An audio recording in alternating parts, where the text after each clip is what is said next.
Somewhere in an old house, a length of cloth waits on a loom. Half its pattern has bloomed into color.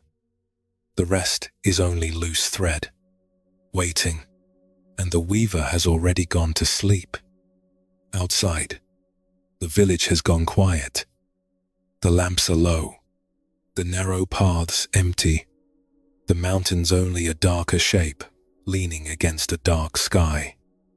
Inside, the loom holds its half-made cloth, without the smallest worry, the way still water holds a moon it never asked to carry. Perhaps you know this feeling. The day has ended, but it does not feel finished. There is a list you never reach the bottom of, a word you meant to say and kept for later, a self you have not yet become. Somewhere, a door still stands half open onto a room you never walked back into. And so you lie awake, certain that rest is something you must earn, and that you have not yet earned it. If tonight you would like to set that weight down for a little while, find a comfortable stillness, let your eyes close, and allow this quiet voice to stay beside you until sleep comes. I'll tell you something I have never quite made peace with. I like finishing things. I keep lists, and I feel the small pull of each item left uncrossed, even late at night when nothing can be done about any of them. It took me a long time to wonder whether the wanting to finish was ever going to finish itself. It never did. I stopped waiting for it to. Tonight, I will sit with you through 11 small movements of the heart, some holding a single story and some holding two. They come from the old Chan and Zen records, the Koan collections gathered long ago, the Blue Cliff record and the Book of Serenity, and from the ordinary lives of makers and travelers who once lived and worked beneath those same cold mountains. Different lives. One quiet question. These stories are contemplative in nature and are not a substitute for medical or therapeutic care. So let your body grow heavy where it rests. Let the shoulders drop, the jaw soften, the hands fall open a little. There is nothing left to finish before you sleep. The cloth on the loom will wait, exactly as it is, and it will lose nothing by waiting. Your only work now is to breathe, and to let each breath grow slow, and then slower still.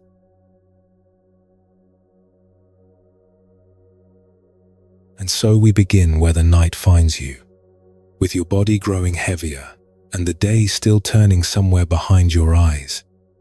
Before sleep, there is often one last accounting the mind wants to make, a quiet tally of everything the day did not close, the things left half done, the small, unmet intentions, the sense that you are being sent to rest before the work was ever finished. Perhaps the mind is only trying to keep you safe, the way it has always tried. But tonight it can begin to loosen its grip, one finger at a time, while far away, on a dark and forested mountain, a very old man lifts a small flame and lights the first of his lamps. Maybe you have lived a night like this. You did what you could through the day, and still, as the light goes out, it does not feel like enough. There is the message you meant to answer and did not. The room you meant to tidy, still waiting for you in the dark. The call to someone you love, put off again for a better hour that never quite arrived. You lie down, and the list rises on its own, unrolling slowly, each item small, all of them together somehow heavy.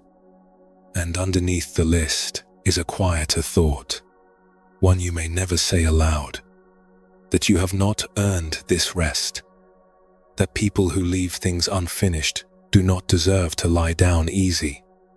So you stay a little awake, keeping watch over all the things you did not close, as if watching them could somehow finish them. as if you were not allowed to set the day down until the day was done. And the day is never quite done.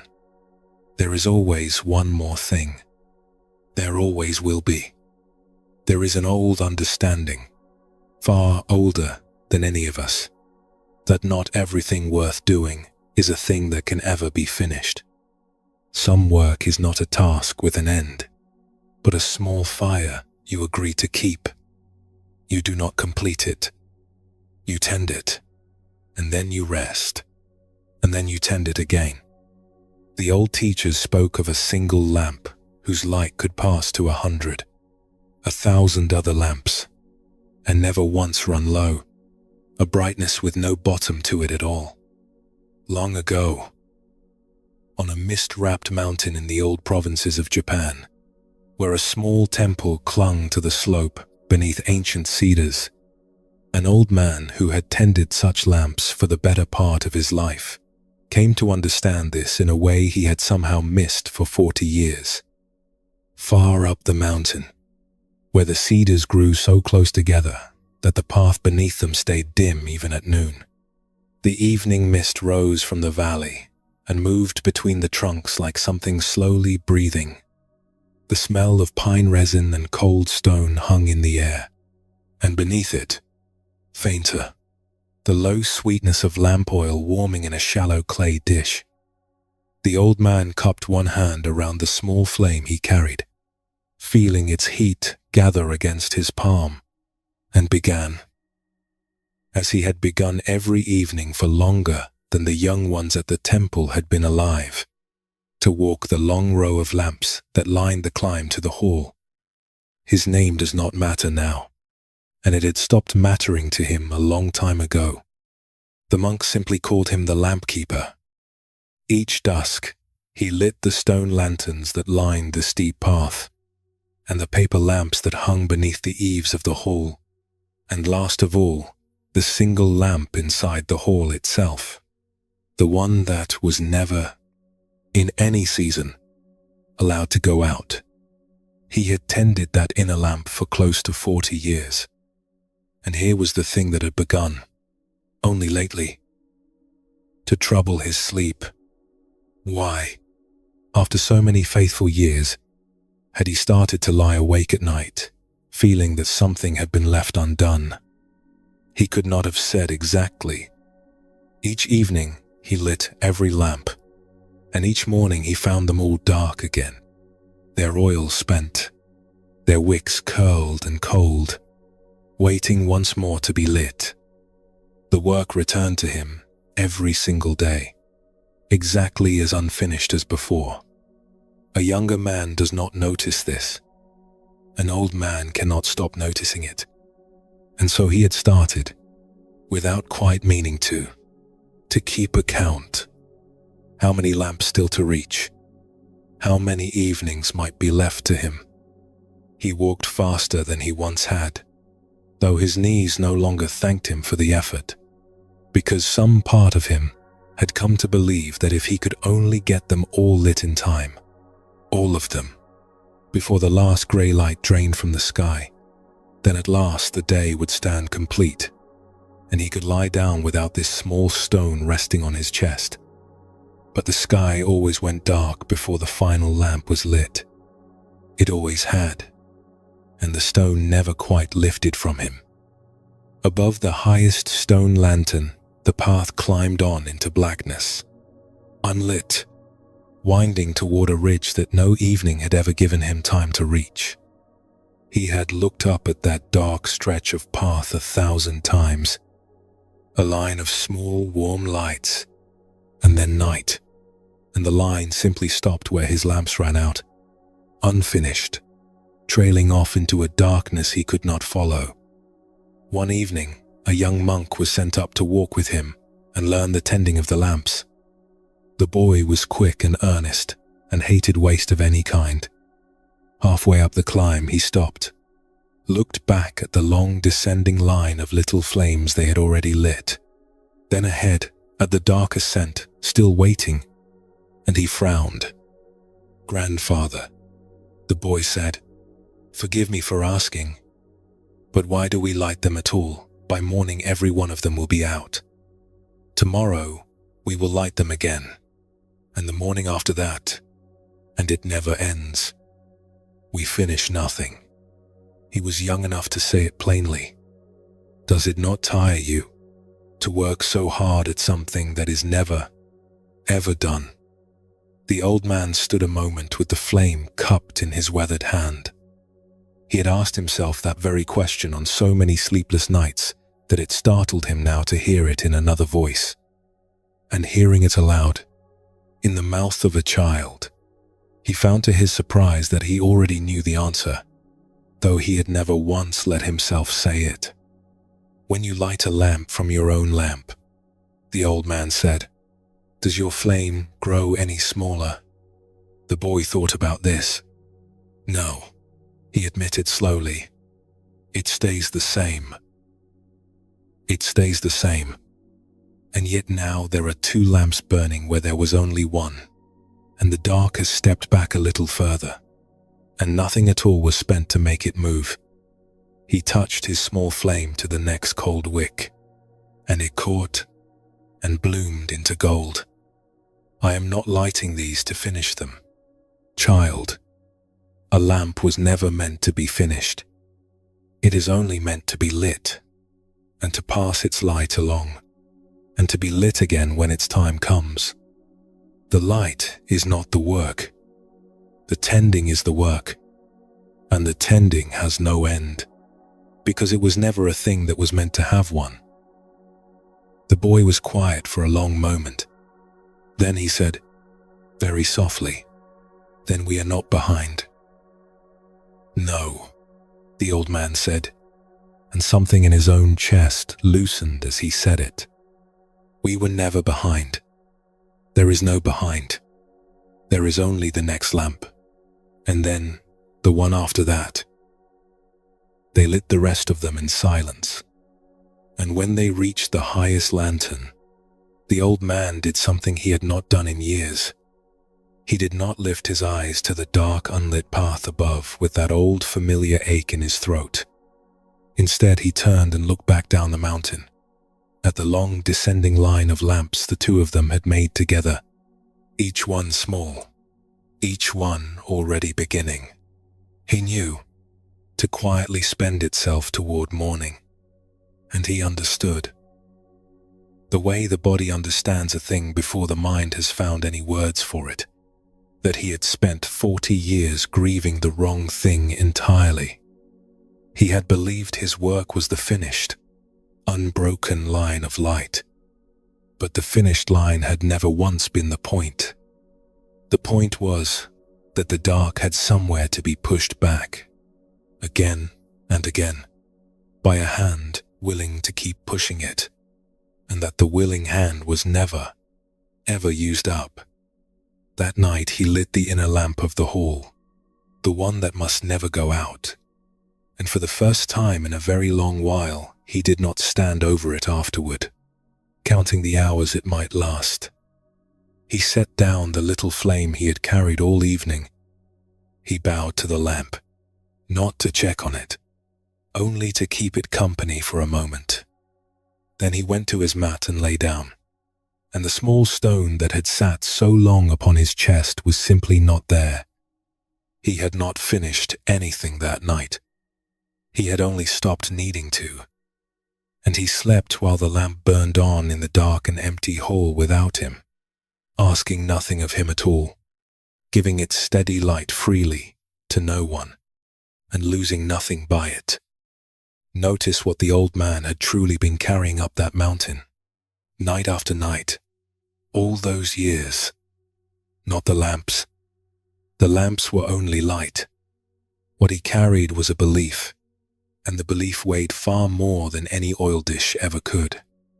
He believed that rest was a wage, and that he had not yet earned it. He believed the day owed him one moment of standing finished before it would ever let him lie down, and the day never paid what he thought it owed. The old teachers had a name for the other way of seeing it. They spoke of a lamp whose flame could pass to 100, 1,000 others, and never once burn any lower. a brightness with no bottom. They were speaking of kindness, of the way that giving does not empty the one who gives. But there is a smaller, quieter truth folded inside that larger one, meant for a night exactly like this. Some of what your life asks of you is not a task to be completed at all. It is a lamp to be tended. You will light it, and it will burn down, and you will light it again. And none of that is failure. That is simply the shape of a living thing. So consider, very gently, the tally you keep in the dark, the messages half answered, the room still waiting, the person you have not yet become. You may have been grieving the wrong thing all along. You may have believed the unfinished list was proof that you had fallen behind. But you are not behind. There is no behind. There is only the next small thing, when its own evening comes, and the quiet rest in between. Think of one ordinary morning when you woke and made your bed, and by nightfall it was unmade again, and you did not once call that a failure. You simply understood that some things are tended, not finished. Let the whole of your life be a little more like the bed and a little less like the list. Let your chest, right now, grow soft and easy around the breath, moving through it. You are not behind. You never were. So let it be unfinished tonight. Truly, let the list stay where it is, out there in the dark, breathing quietly on its own, the way the mist breathed between those old cedars. It does not need you tonight. It will keep exactly as it is, and it will lose nothing at all by keeping. Feel the weight of your body now, given over fully to whatever holds it. The heaviness settling in your legs, the stillness gathering in your hands, the slow rise and the even slower fall of the breath, needing nothing from you, asking nothing of you, only moving through you the way the light moved from lamp to lamp on that mountain, freely and without any cost. There is nothing you must complete before you are allowed to sleep. There is nothing you must complete before you are allowed to sleep. Let those words settle down over you like a blanket drawn up in the dark. The tending will still be there when the morning comes, and you will meet it then, with rested hands and open eyes. For now, let the day be exactly as it is, half lit, and enough. A line of small warm lights, and then soft darkness, and no need to climb any higher tonight. And yet, as sleep begins to gather at the edges of you, a quieter question may drift up from somewhere beneath the tiredness. Not whether you did enough today, but something even older than that. Whether a day has to be a good day at all, whether it has to be worth anything, before you are allowed to lay it gently down. That question can wait. It has a small light of its own, and we will come to it soon enough. For now, there is only this breath, and then the next one, and the warm dark holding you softly between them.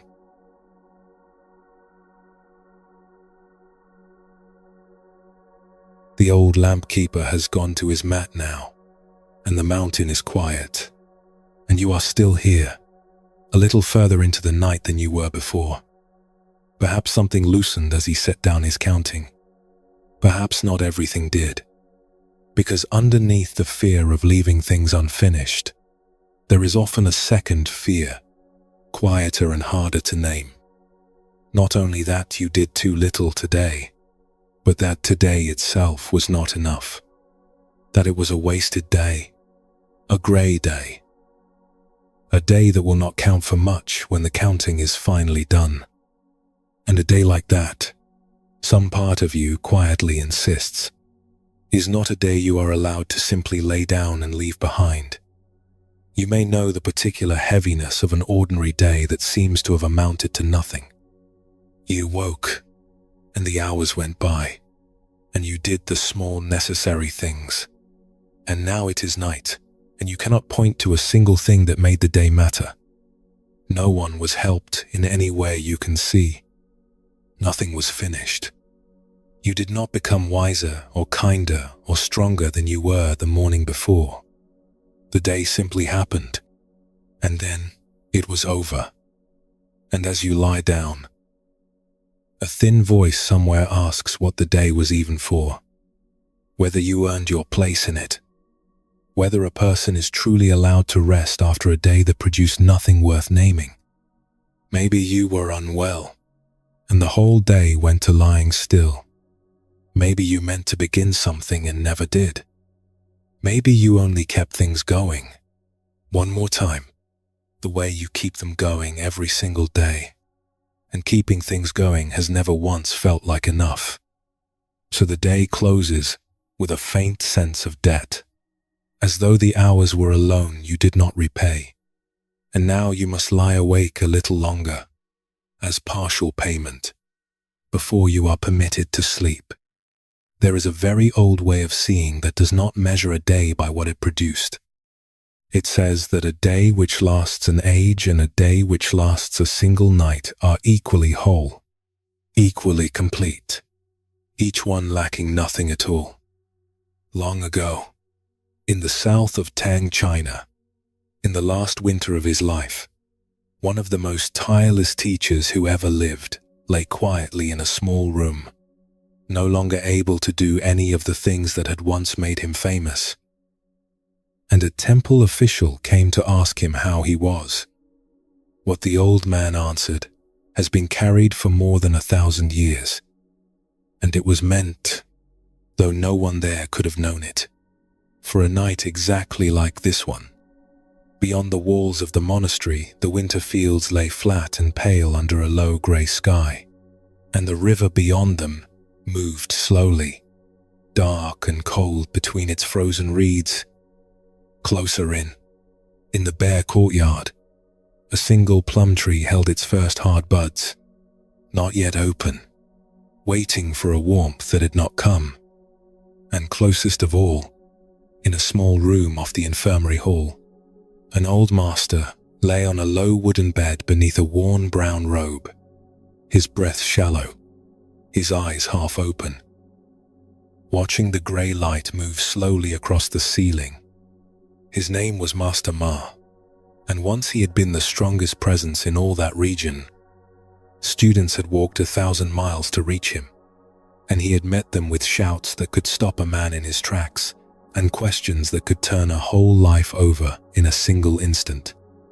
He had raised up halls and trained teachers who would go on to train teachers of their own. There was almost nothing in his long and roaring life that he had left undone. And now he could not rise from the bed without help, and mostly he did not try. The young monk who tended him through these last weeks was quiet and careful, and he was troubled, though he could not have said aloud by what. Each morning he brought the master warm water and thin rice, and each evening he carried the bowls away, and in between there were long hours in which nothing at all seemed to happen. The master did not teach. He did not read. He did not even appear to be thinking, in the effortful way the young monk understood thinking to be. He simply lay there, present, breathing, while the short winter days rose late and set early and gave almost no time to work in.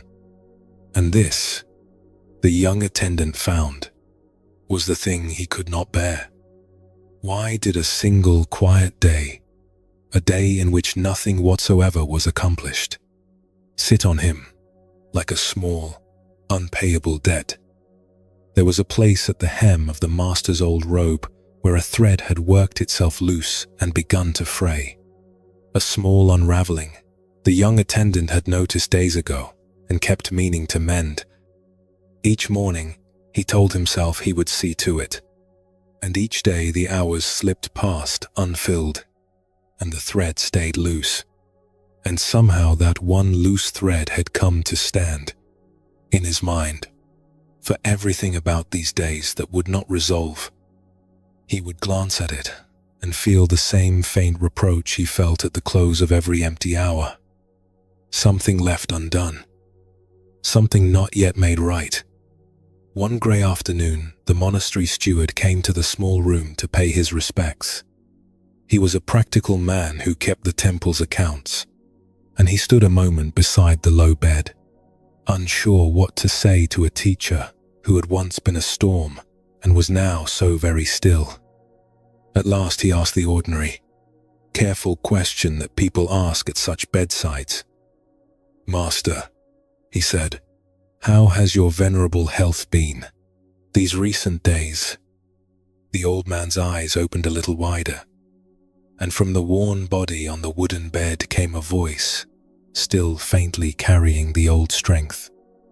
"Sun-faced Buddha," the master said. "Moon-faced Buddha." The steward waited for something more. Nothing more came.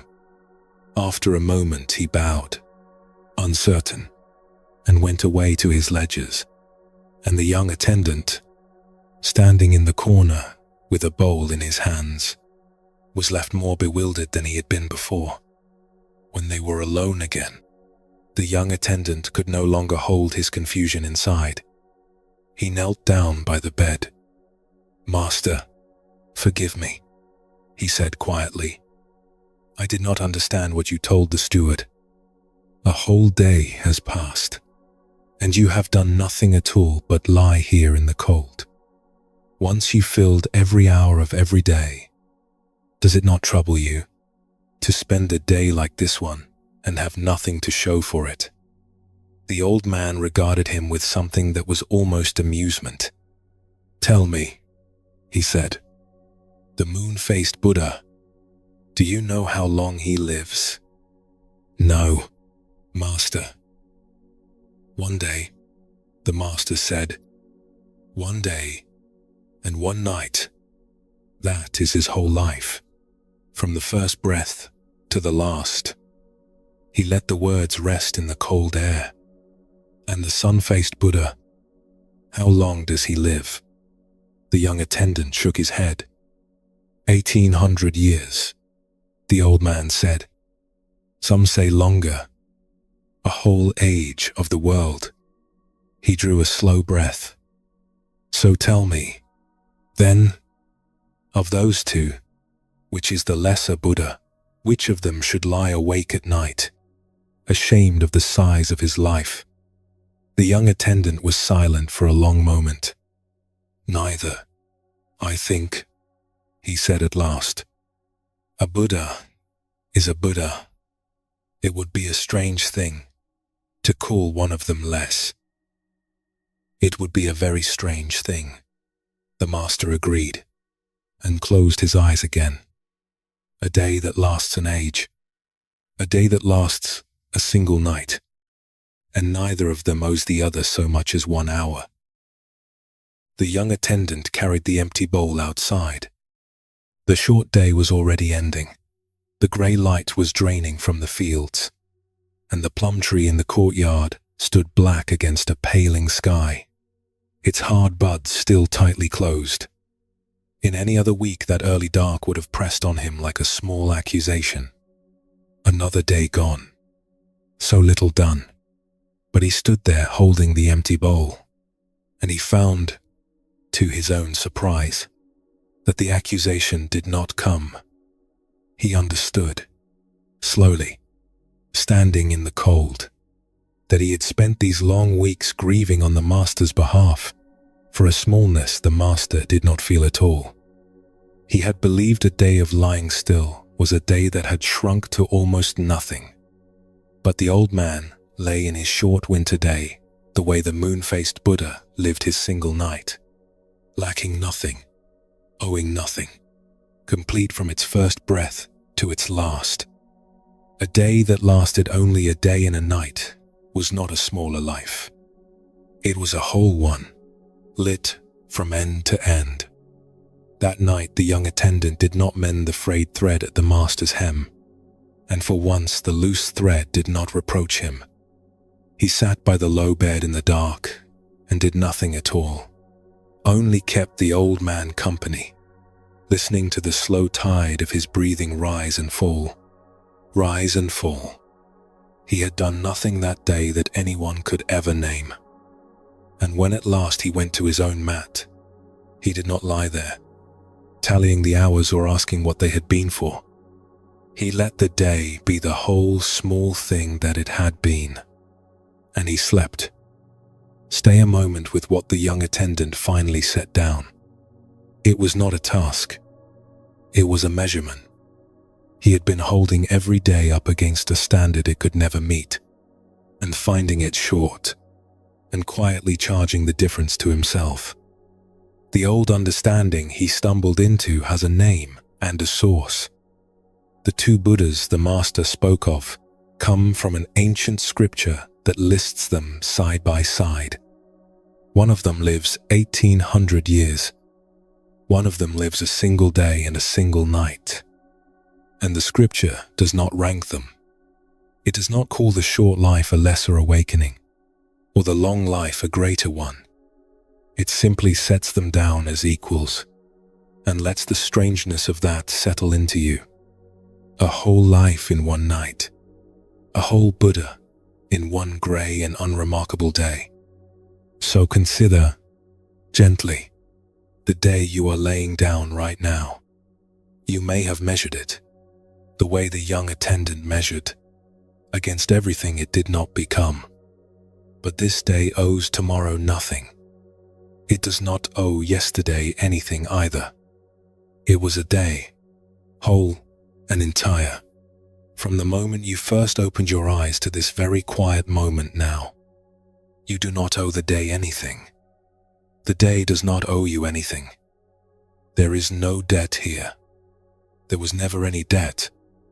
Think of one afternoon when you were unwell and could do nothing but lie beneath a blanket and watch the light move slowly across the wall, and some part of you called that day a wasted one. It was not wasted. It was a whole day of a human life, lived exactly as that day could be lived. Let the breath loosen now in your throat. This day is whole. It always was. So let this day be whole, and let it be over, and let that be enough. It is enough. You do not have to make it into anything more than it was before you are allowed to close your eyes. Feel how the bed holds you now, taking all of your weight, asking nothing back from you. Let the shoulders spread and settle. Let the hands grow warm and still in the dark. Let the breath come in without effort and leave without effort, the way the grey light left those winter fields, quietly, completely, in its own unhurried time. There is nothing left to settle tonight. There is nothing left to settle tonight. Whatever the day was, it is finished now, whole in itself, a small and complete life you have already finished living. You may lay it down, and as it settles away from you, notice how the mind, once it is given permission to stop counting, begins to soften along its edges. The day releases you. You release the day, and yet, drifting somewhere just beneath the tiredness, there may be one thing the day was holding that does not feel quite so easy to set down. Not a task. This time, a word. Something you meant to say to someone, once, and did not, and have carried so quietly and so long that you have half forgotten you are carrying it at all. We will come to that gently, when the time is right. For now, there is nothing you must say to anyone. There is only the breath, and the warm dark, and a whole day already behind you, asking nothing more of you at all.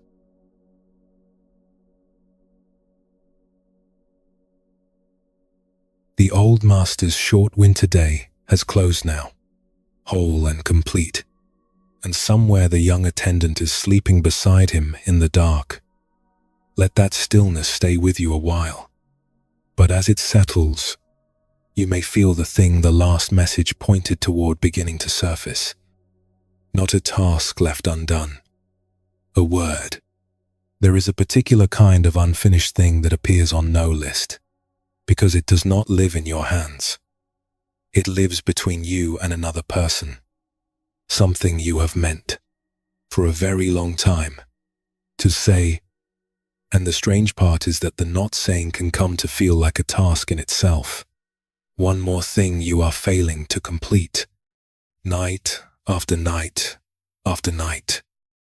Perhaps there is someone you keep meaning to speak to. A parent grown old and quiet. A friend the years have carried a little distance from. Someone you love and have never quite told. Or someone you hurt once and never made right with. Or someone who hurt you, from whom you are still half waiting for an apology that may never come. And so you wait. You wait for the right moment, the one that never seems to arrive. Because the ordinary evenings never feel large enough to hold such important words. You rehearse it sometimes. Lying here in the dark, you arrange the sentence and rearrange it, trying to make it perfect, because it feels as though it must be perfect, or it will come out wrong and spoil everything. And the more you polish it, the heavier it grows, and the harder it becomes to ever simply say it. Years can pass this way. A whole closeness can live and quietly fade inside the waiting.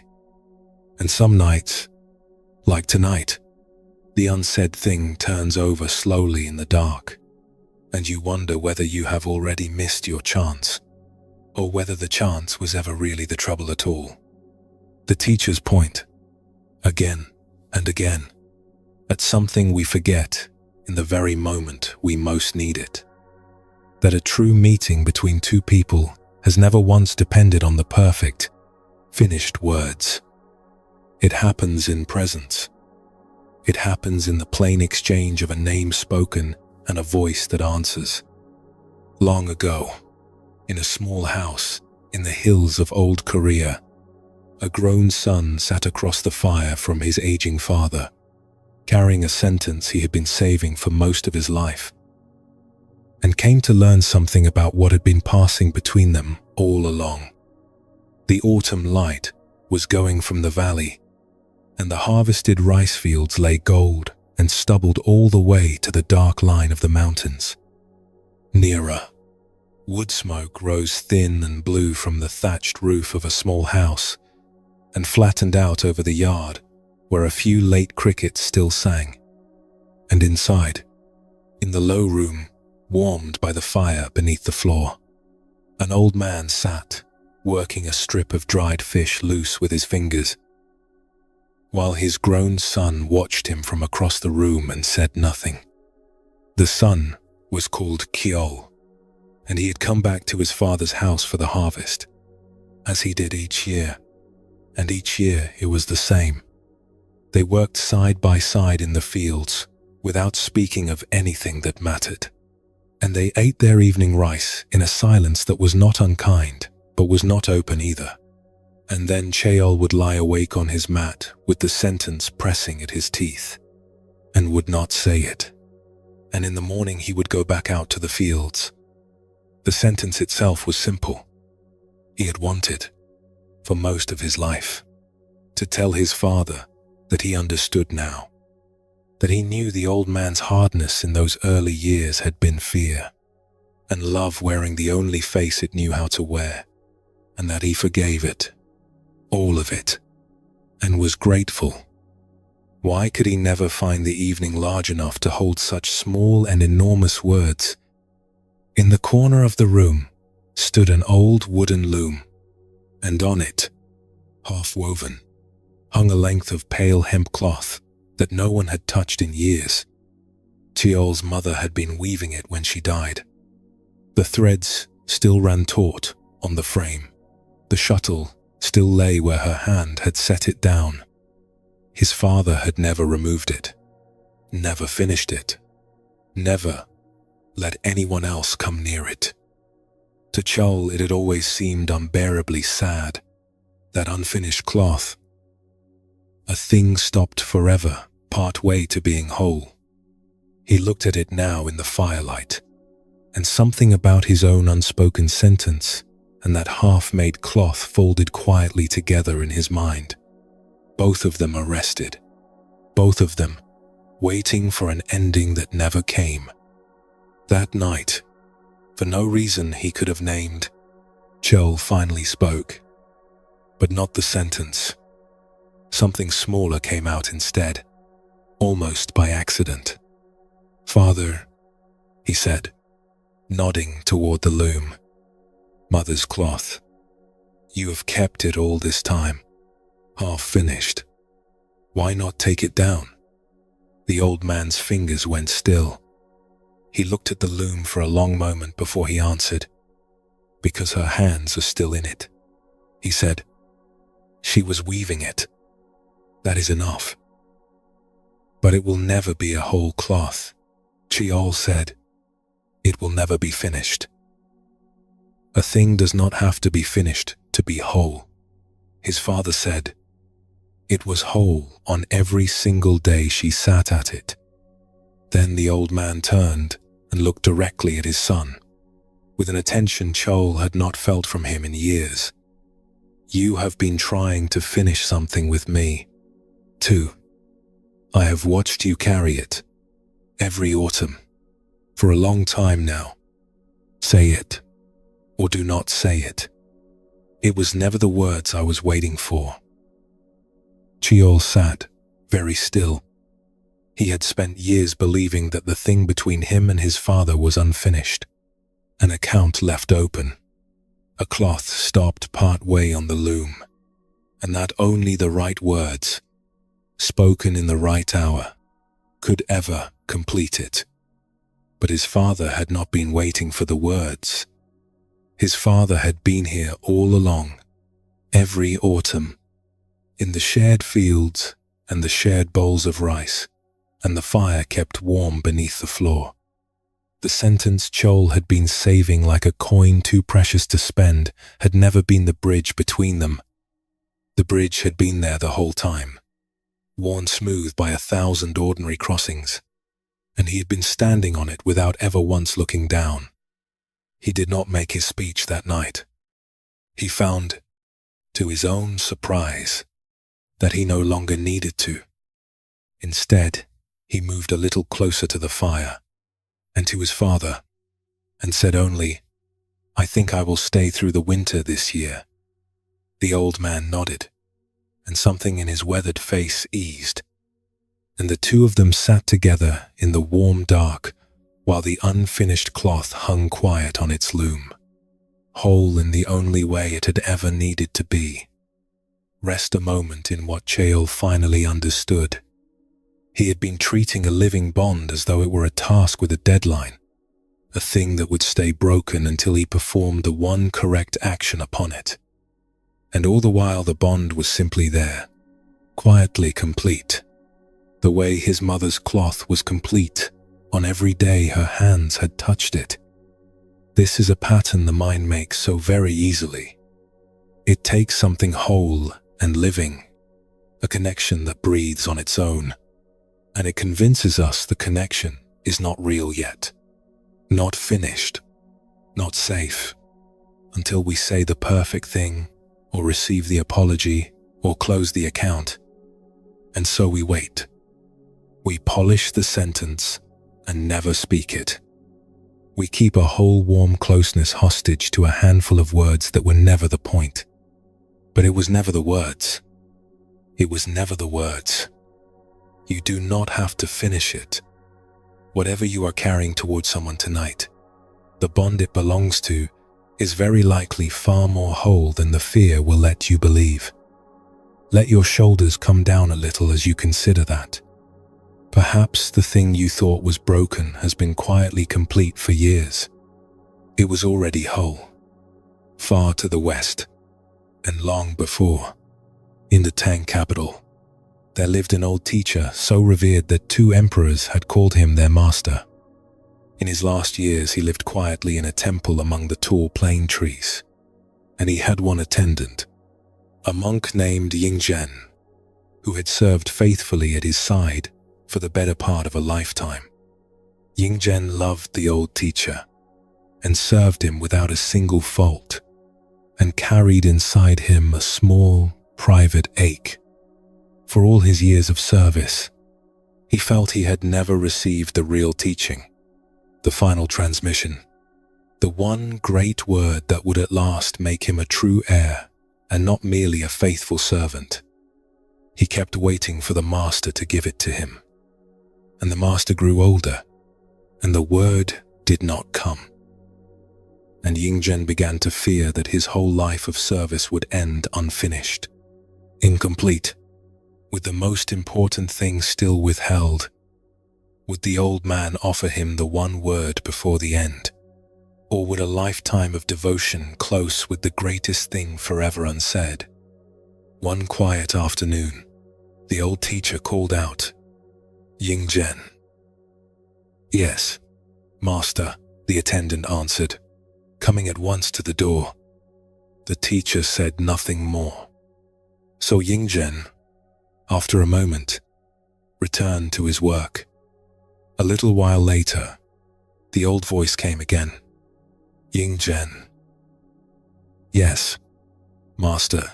Again nothing followed. Again the attendant went back to his tasks, puzzled. And then, a third time, the teacher called, "Yingzhen." "Yes, master," he answered, a third time. The old man looked at him for a long and gentle moment. "All these years," he said, "I have thought that I was failing you, but all along, it was you who have been failing me." Yingzhen stood in the doorway, and slowly, like cold water finding every crack in stone, the meaning of it reached him. He had answered. 3 times the master had spoken his name, and 3 times he had been there, present, whole, saying yes. That answering was not the servant's half of some transaction still waiting to be completed by a greater teaching yet to come. That answering was the teaching. The whole of it had been passing between them for a lifetime. In a name spoken and a name answered, and he had spent all those years looking straight past it, waiting for it to begin.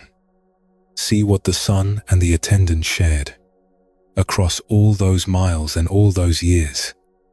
The son believed the bond with his father would stay broken until he found the one perfect sentence.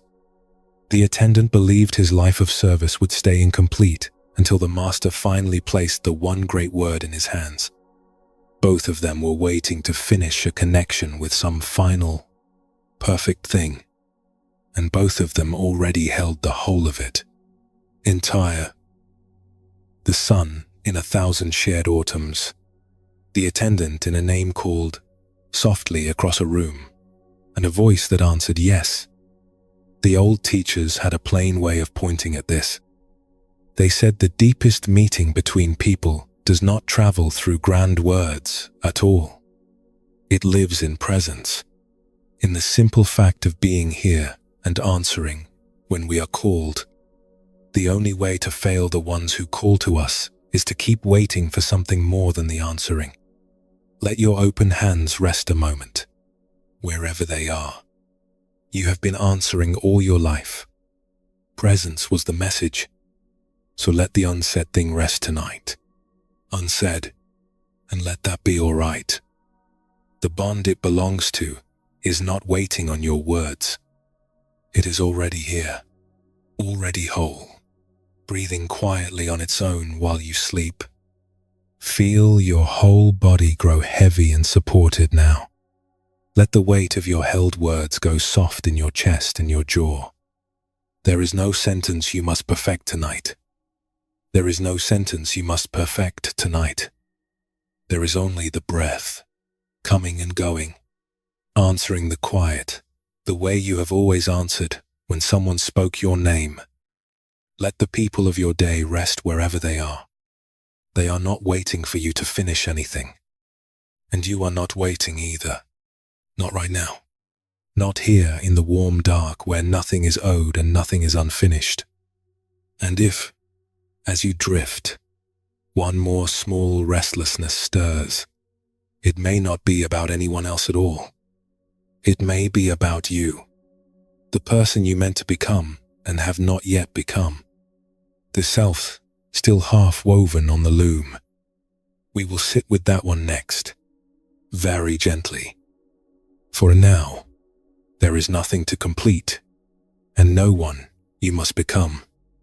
There is only this breath, and then the next, carrying you softly down.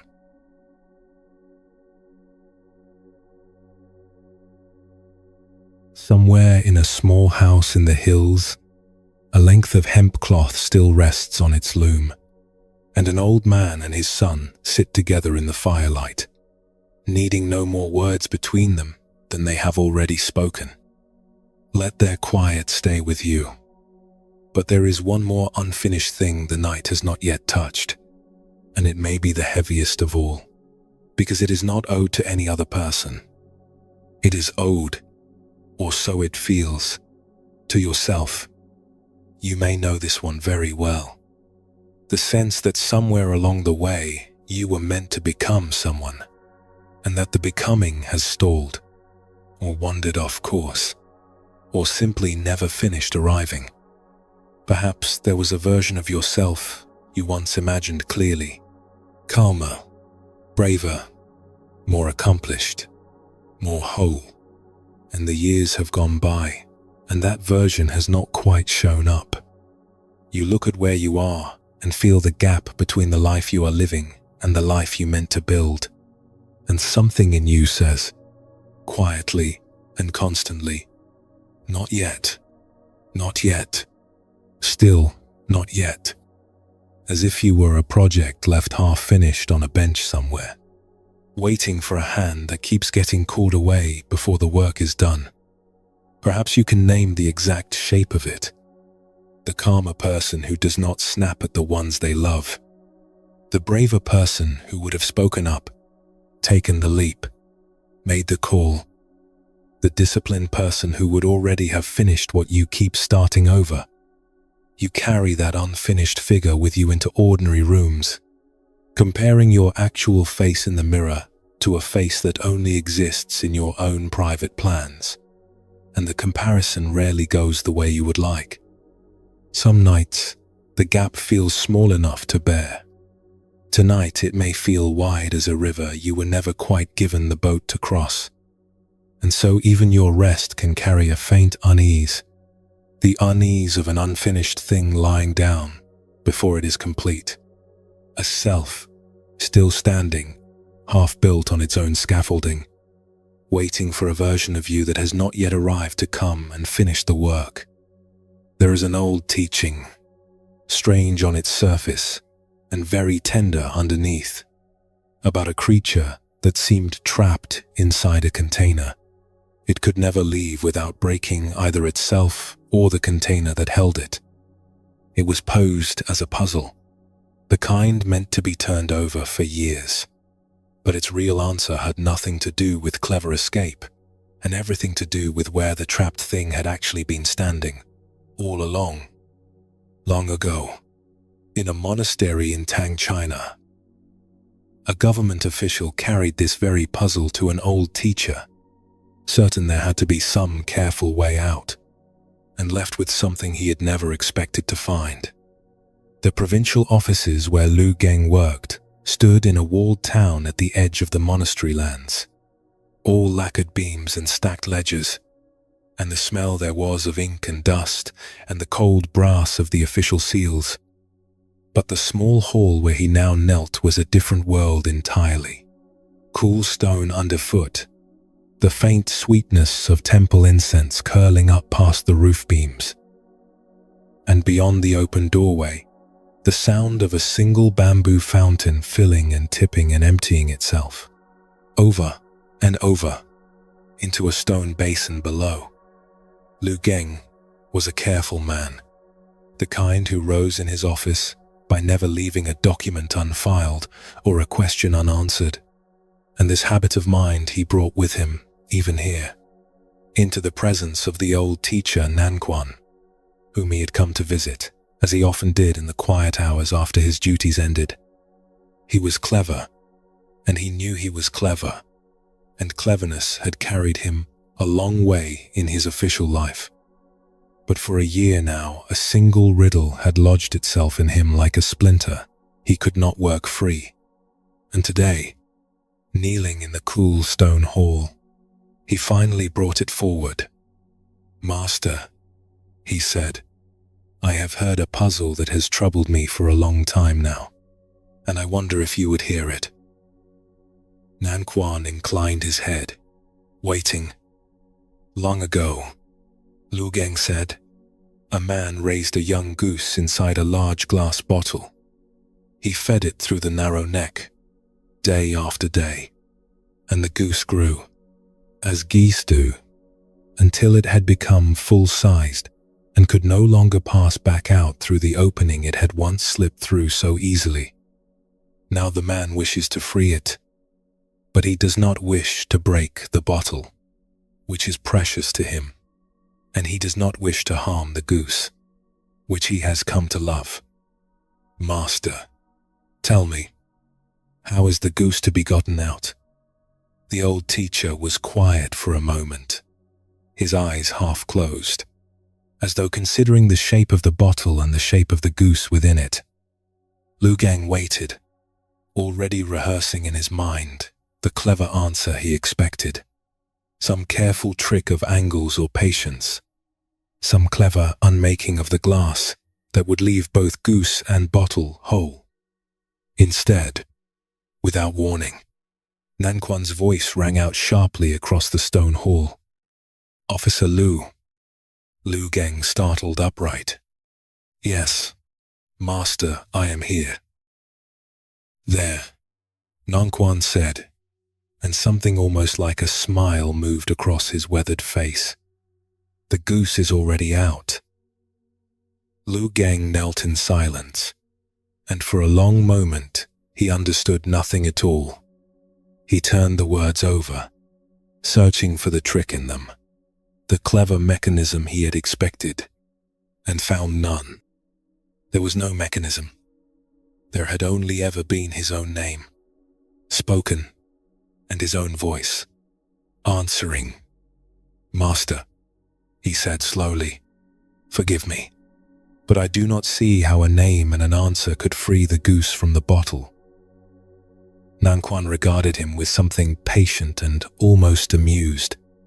"Tell me," he said, "when I called your name, where were you, in the moment before you answered?" Lu Geng considered this honestly. "Nowhere in particular," he admitted. "I was only listening for the puzzle's answer." "And when you heard your name," Nanquan said, "did some smaller, unfinished version of Lu Geng have to hurry forward first and prepare itself and become sufficiently ready before it could answer for you?" "No," Lu Geng said slowly. "I simply answered." "There was no waiting," Nanquan said. "There was no becoming. There was only the calling, and the one who was already whole enough to answer it." He let the fountain fill and tip and empty once more before he spoke again.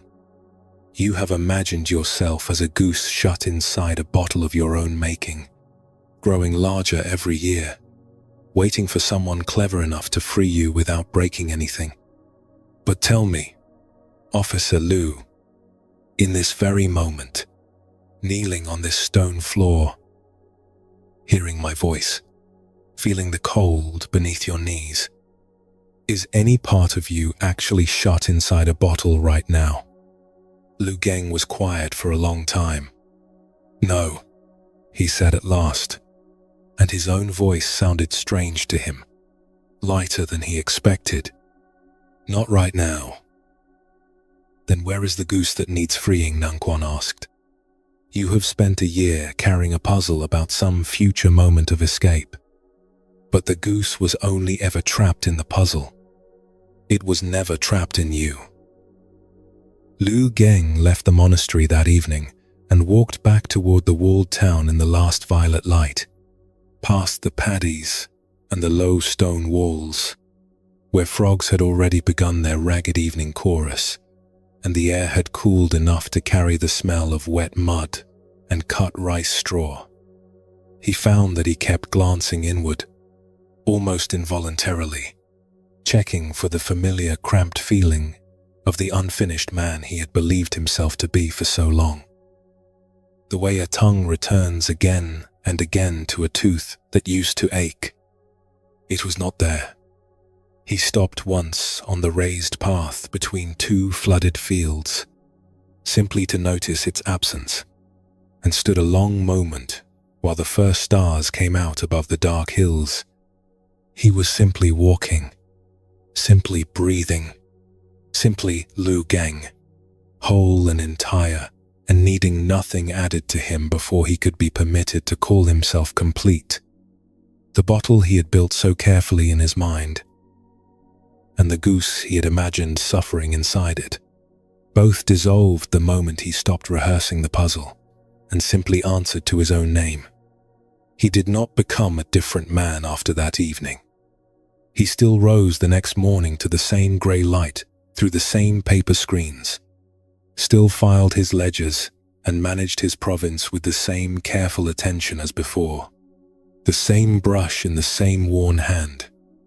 But something underneath all of it had gone quiet, some old effortful reaching that used to run beneath every hour of his day. He no longer measured himself each night against a finished man who had not yet arrived. He had stopped waiting at the mouth of a bottle for a version of himself that was, he now understood, never actually inside it. Sit for a moment with what dissolved in Lu Geng the instant he answered his own name.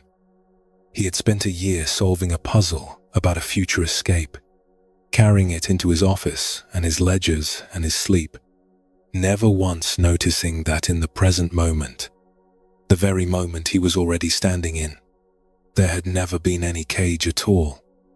This is worth turning over slowly, because the mind performs this same trick on itself so easily and so often. It builds a bottle and places a smaller, incomplete self inside it, and then spends years devising careful ways to eventually set that self free. But the trapped self was never real in the way the puzzle made it seem. It existed only in the telling, only in the turning over, only in the endless rehearsal of the question. Whatever version of yourself you believe is still shut away somewhere, still growing, still waiting to be gotten safely out before you can call your life complete. Consider this. Call your own name, gently, right now, in whatever quiet way you know how, and notice who answers. Not a project half finished, not a smaller self waiting at the mouth of a bottle for room enough to pass through. Only you, whole, already here, already capable of answering. The goose was never in the bottle. It was only ever in the story. Let that thought rest a moment against your chest. However strange it feels, however unfamiliar, the way a held breath feels strange in the instant before it finally lets go. You do not have to finish becoming anyone tonight. There is no smaller self trapped somewhere, waiting on your effort to set it free. There is only this breathing person, right here, whole enough already to answer when called. The goose is already out. The goose is already out. Feel your own name settle quietly into you now, the way Lu Geng felt his settle in that cool stone hall. You do not need to prepare yourself before you can rest. You do not need to become anything more finished than you already are. Let your whole body answer this present moment the way he answered his teacher. Simply, without hesitation, without a version of yourself hurrying forward first to get ready. Let your breath come freely now, in and out, needing no permission, no completion, no further becoming, the way it has always come, quietly, on its own, since the very first night of your life. Whatever unfinished self you have been carrying towards some future evening, you may set it down tonight. It was carrying itself. It never needed you to finish it. There is nothing trapped in you tonight. There is nothing trapped in you tonight. Only breath, moving easily, in its own bottleless air, and a body growing heavier and heavier, already whole, already enough, already free. And as this settles, another kind of unfinished feeling may rise, softer than the others, harder to name. Not a task, not a person, not even a self, but a whole life that has not gone the way it was once imagined. A road you meant to walk and did not. We will meet that one gently, a little further on. For now, there is only this breath, and the name you have already answered, and the warm dark asking nothing further of you.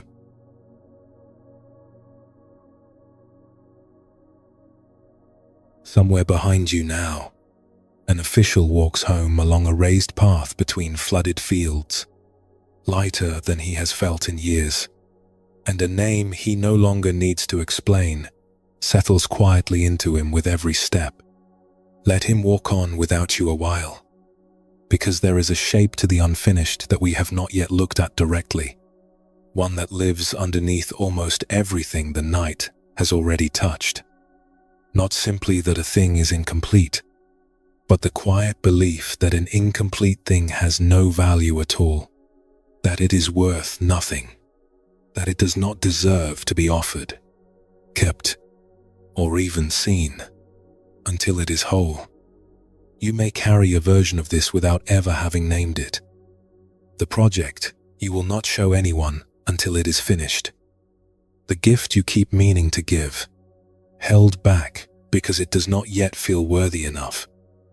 The kindness you have not offered because you have not yet become, in your own eyes, kind enough to offer it convincingly.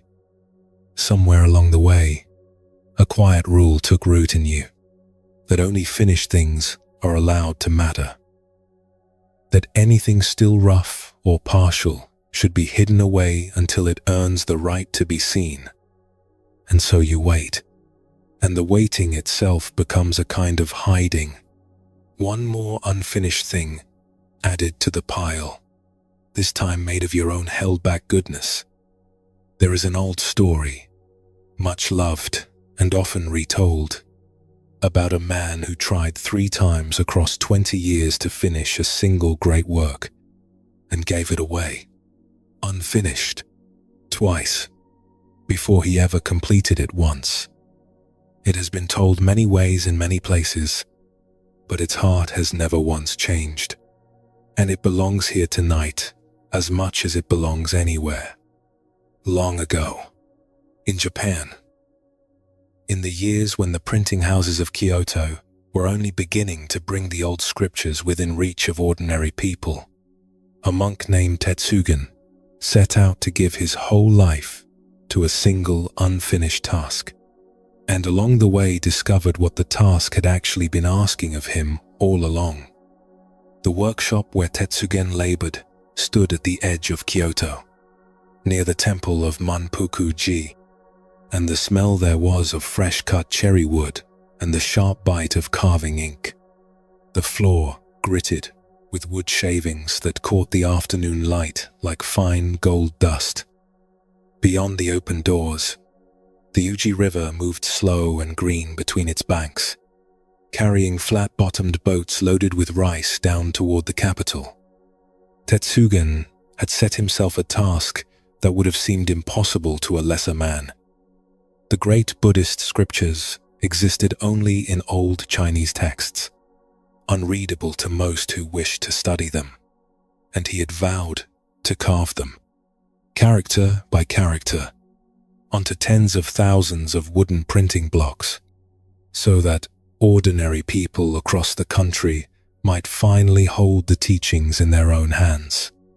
For 10 long years he walked from town to town, begging for donations 1 coin at a time, thanking each giver with the same deep bow, whether they gave him a single copper piece or a small fortune in gold. At last the funds were gathered, and the carving could finally begin. Then the Uji River rose over its banks in a terrible flood, and the roads filled with people who had lost their homes and their stores of rice. Tetsugen looked at the money he had spent a decade collecting, and without a single day of hesitation, gave every coin of it away to feed the starving and shelter the homeless. His great project, so close to finally beginning, dissolved back into nothing. He started again from the beginning, coin by coin, town by town. Another decade passed, and again he gathered enough, and this time an epidemic swept the country before he could lift a single carving tool. And again he gave it all away, every last piece of it, to buy medicine and rice for the dying. A young monk named Genkai had joined him by then, drawn by reports of Tetsugen's strange devotion, and he watched this second collapse with something close to despair. He had believed he was apprenticing himself to a great and holy project, the printing of the entire sacred canon, and instead he had watched 2 decades of patient work poured out, twice, into disasters that left nothing behind to show for it. One evening, as they sat together over a small fire outside the half-built workshop, its shelves still bare of a single finished wood block, Genkai could no longer hold his question inside. "Master," he said, "forgive me for asking this. You have given your whole life twice over to this printing, and twice it has come to nothing. Not 1 block is carved. Not 1 page exists. Are you not afraid that you will die before the sutras are ever finished? That all this labor will have produced nothing at all?" Tetsugen was quiet for a long moment, watching the small fire settle into embers. "Tell me, Genkai," he said, "the families who did not starve in the flood, the sick who did not die in the epidemic, do you believe they are less real because no sutra was printed to save them?" "No, Master." "Then tell me which sutra taught you compassion in this life. Was it a printed page, or something you watched a person do?" Genkai sat with this a while, the fire popping softly. "Something I watched a person do," he admitted. "There have now been 2 complete editions of the sacred teaching printed from this workshop," Tetsugen said, and something almost like amusement moved across his tired face. "You cannot see them, because they were never made of paper. The flood relief was 1 edition. The epidemic relief was the second. Both taught the teaching perfectly, without a single carved character. If I die tomorrow, and this project never produces 1 printed page, 2 complete sutras will have already gone out into the world, through the hands of everyone I fed and sheltered." He looked at the bare shelves, waiting for their tools. "The blocks we may or may not finish carving were never going to be the real work. They were only ever going to be a copy of it." Genkai looked at the empty workshop differently after that, no longer seeing an unfinished ruin, but something that had already, twice over, been completely whole.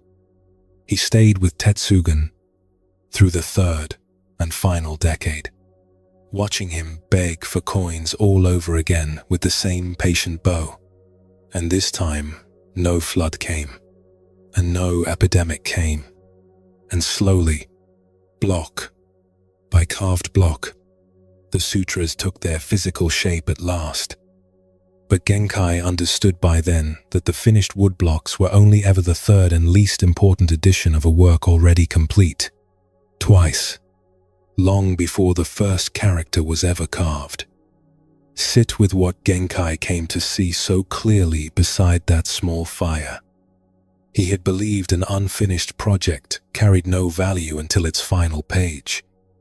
But 2 entire editions of the deepest teaching had already gone out into the world, disguised as a flood and an epidemic, and had been perfectly complete each time, because compassion enacted has never once needed a cover and a binding to be whole. The work was never the object. The work was always the giving. There is a smaller, more private version of the same trap, one that does not require a project as large as a sacred cannon to catch us. It waits in a papermaker's workshop in old Vietnam, in the hands of a man who could not bring himself to hand over a single sheet, because none of them, in his own eyes, were ever quite good enough to give.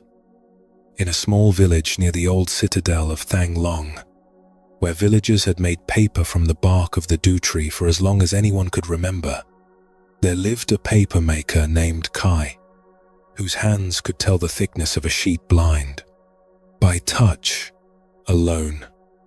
The workshop smelled of wet bark and river water, of pulp soaking in long troughs, and each morning Kai lifted his wooden frame from the water, tilted it once, twice, to spread the fibers evenly, and set it in the sun to dry beside dozens of others, pale and translucent as moth wings.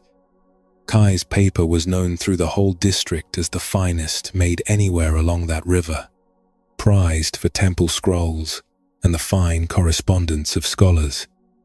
But Kai himself knew, better than anyone, exactly how far short each sheet fell of the paper he carried in his mind, the one he had been trying to make since he first learned the craft from his own father 30 years before. A faint cloud in the fiber here, a hairline thinness there, invisible to any eye but his.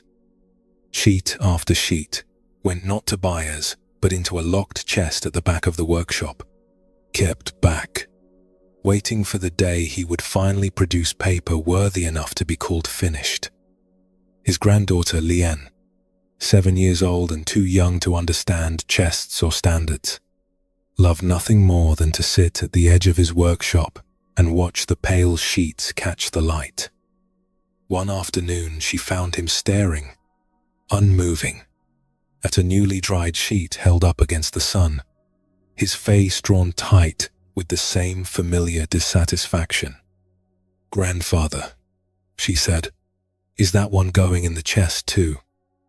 "It has a flaw," Kai said. "Here, in the corner. See how the fibers gather too thickly."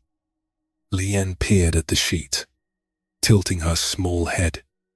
"I like it there," she said. "It looks like a little cloud." Kai almost smiled despite the old habit of dissatisfaction. A scholar would not want to write across a cloud. Why not? Clouds are nice. She was quiet a moment, watching the light move through the thin fibers. "Grandfather, why do you keep the good paper locked away and never let anyone use it?" "It is not good enough yet," Kai said. "When I finally make a sheet with no flaw in it at all, then I will know my work has been worth something." Lien considered this with the plain seriousness only a child can bring to an old man's oldest wound. "But Auntie Mai's letter to her son in the capital," she said. "You gave her paper from the flawed pile last week, because she needed to send it before the boat left. She cried when she read it back to me. Was that letter not worth something? Because the paper had a little cloud in the corner." Kai stood very still, the drying sheet trembling faintly in his hands. He had given Mai that paper without thinking. in the ordinary rush of a boat about to leave, never once weighing it against his private, impossible standard. And the letter had done exactly what a letter is meant to do. It had carried a mother's words to her son. The small cloud of thick fiber in the corner had not stopped a single word from reaching him. "No," Kai said slowly. "It was worth everything it needed to be worth." He looked down at the sheet in his hands, the one bound for the locked chest, and for the first time in 30 years, he saw it plainly, not as a failure measured against paper that existed only in his imagining, but as a sheet whole and strong, entirely capable of holding whatever words someone needed it to carry. He walked to the chest that evening, unlocked it, and began carrying its contents out into the ordinary light, sheet by sheet, back into use. See how closely Kai's locked chest matches Tetsugun's twice-emptied treasury, though an ocean and centuries separate them. Both men believed their offering had to reach some private, invisible standard of completion before it was allowed to serve anyone. Both were wrong in exactly the same quiet way. The sutras were never the printed pages. They were the flood relief and the famine relief, given whole in the only form the moment required. The paper was never the flawless, imagined sheet. It was the ordinary page that carried a mother's love to her son, cloud and all. Consider whatever you have been keeping in your own locked chest tonight, waiting for it to become good enough to give. The unfinished kindness, the imperfect gift, the half-formed words you have not yet spoken because they do not feel polished enough. They may already be worth everything they need to be worth. Worth was never waiting at the end of the work. It was already present in the offering itself. Let your hands, wherever they are resting now, unclench a little around whatever you have been keeping back. You do not have to finish something before it is allowed to matter. It already matters. It always did.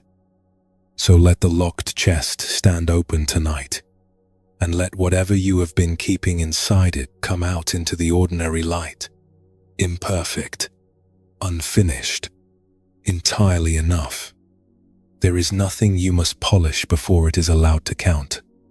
Feel your chest rise and settle, slow and unhurried, needing no correction, no further refining before it is worthy of this rest. Let your breath be the plain paper it already is, carrying exactly what it needs to carry, cloud and all. There is nothing here that must be perfect before it can matter. There is nothing here that must be perfect before it can matter. Let those words settle into you like the sun settling onto a row of pale, drying sheets, warming what is already whole. And now, as the night deepens further, perhaps a different kind of unfinished thing begins to surface, one that is not a task, or a gift, or even a self, but a whole future you once planned so carefully, a road you meant to walk that has quietly gone another way. We will walk beside that one gently, before too long. For now, there is only the breath, plain and sufficient, and the warm dark holding you exactly as you are.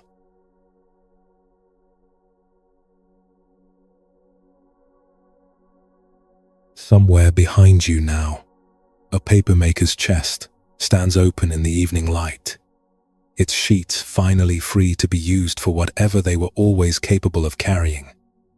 Let that openness settle a while longer. But there is one more shape the unfinished can take, quieter than the others, and it belongs less to the past than to the days still ahead of you. Not a task undone, not a word unspoken, not even an unfinished self. A future you cannot yet see the end of, and the very old fear that you are not allowed to rest until you know how it turns out. You may recognize this one by its particular restlessness, the plan you have set in motion but cannot yet see the shape of. The choice you made that will not show its consequences for months or years. The child you are raising toward some grown life you will never fully witness unfold.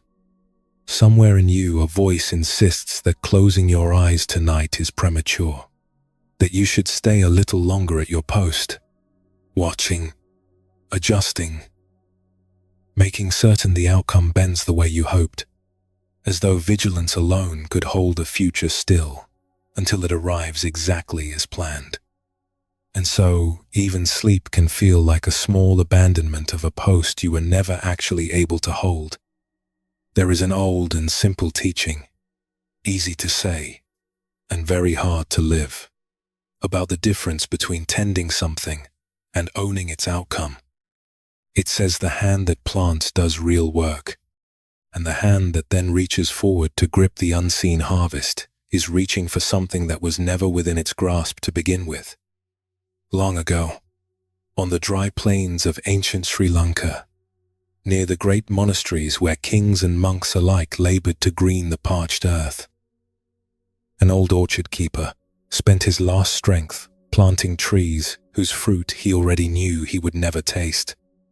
The monastery orchard sat below the great reservoir, its irrigation channels threading between the rows like dark veins beneath the red laterite soil. And in the dry season, the air over the plain shimmered with heat that made the distant stupas seem to float above the land. Closer in, beneath the shade of older trees already heavy with fruit, the smell was of turned earth and crushed jackfruit leaves and the mineral tang of water just released from the sluice gates upstream. The old man was called Ananda by the young monks, though it was not the name he had been born with, and he had tended that orchard for most of his 60 years. First, as a boy pulling weeds beside his father, and now, stooped and slow, as the last person alive who remembered which of the ancient mango trees had been planted by which long-dead abbot. That season he had begun a new planting at the orchard's furthest edge. Young jackfruit and mango saplings, no taller than his own waist, and everyone who watched him work knew what he himself would not quite say aloud. A mango tree took the better part of 10 years to bear its first real fruit. Ananda's hands, by then, would very likely be still. A young monk named Rahula had been assigned to help him for the planting season, and he was troubled. In the particular way, the young are troubled by an old man's calm in the face of what looks to them like plain unfairness. Each morning they walked the new rows together, checking the young roots, clearing stones from the soft-turned earth. And each morning Rahula found himself glancing sideways at Ananda's weathered hands and wondering how the old man could keep working with such patient attention on something he would never see completed. Why did he plant with such care a tree whose fruit he would never once taste? One evening, as they knelt together, packing soft new earth around the base of a young mango sapling, Rahula could no longer keep the question inside him. "Elder," he said, "forgive me for asking something so plain. You water these young trees every morning as if your own life depended on them. But you will not live to eat what they grow.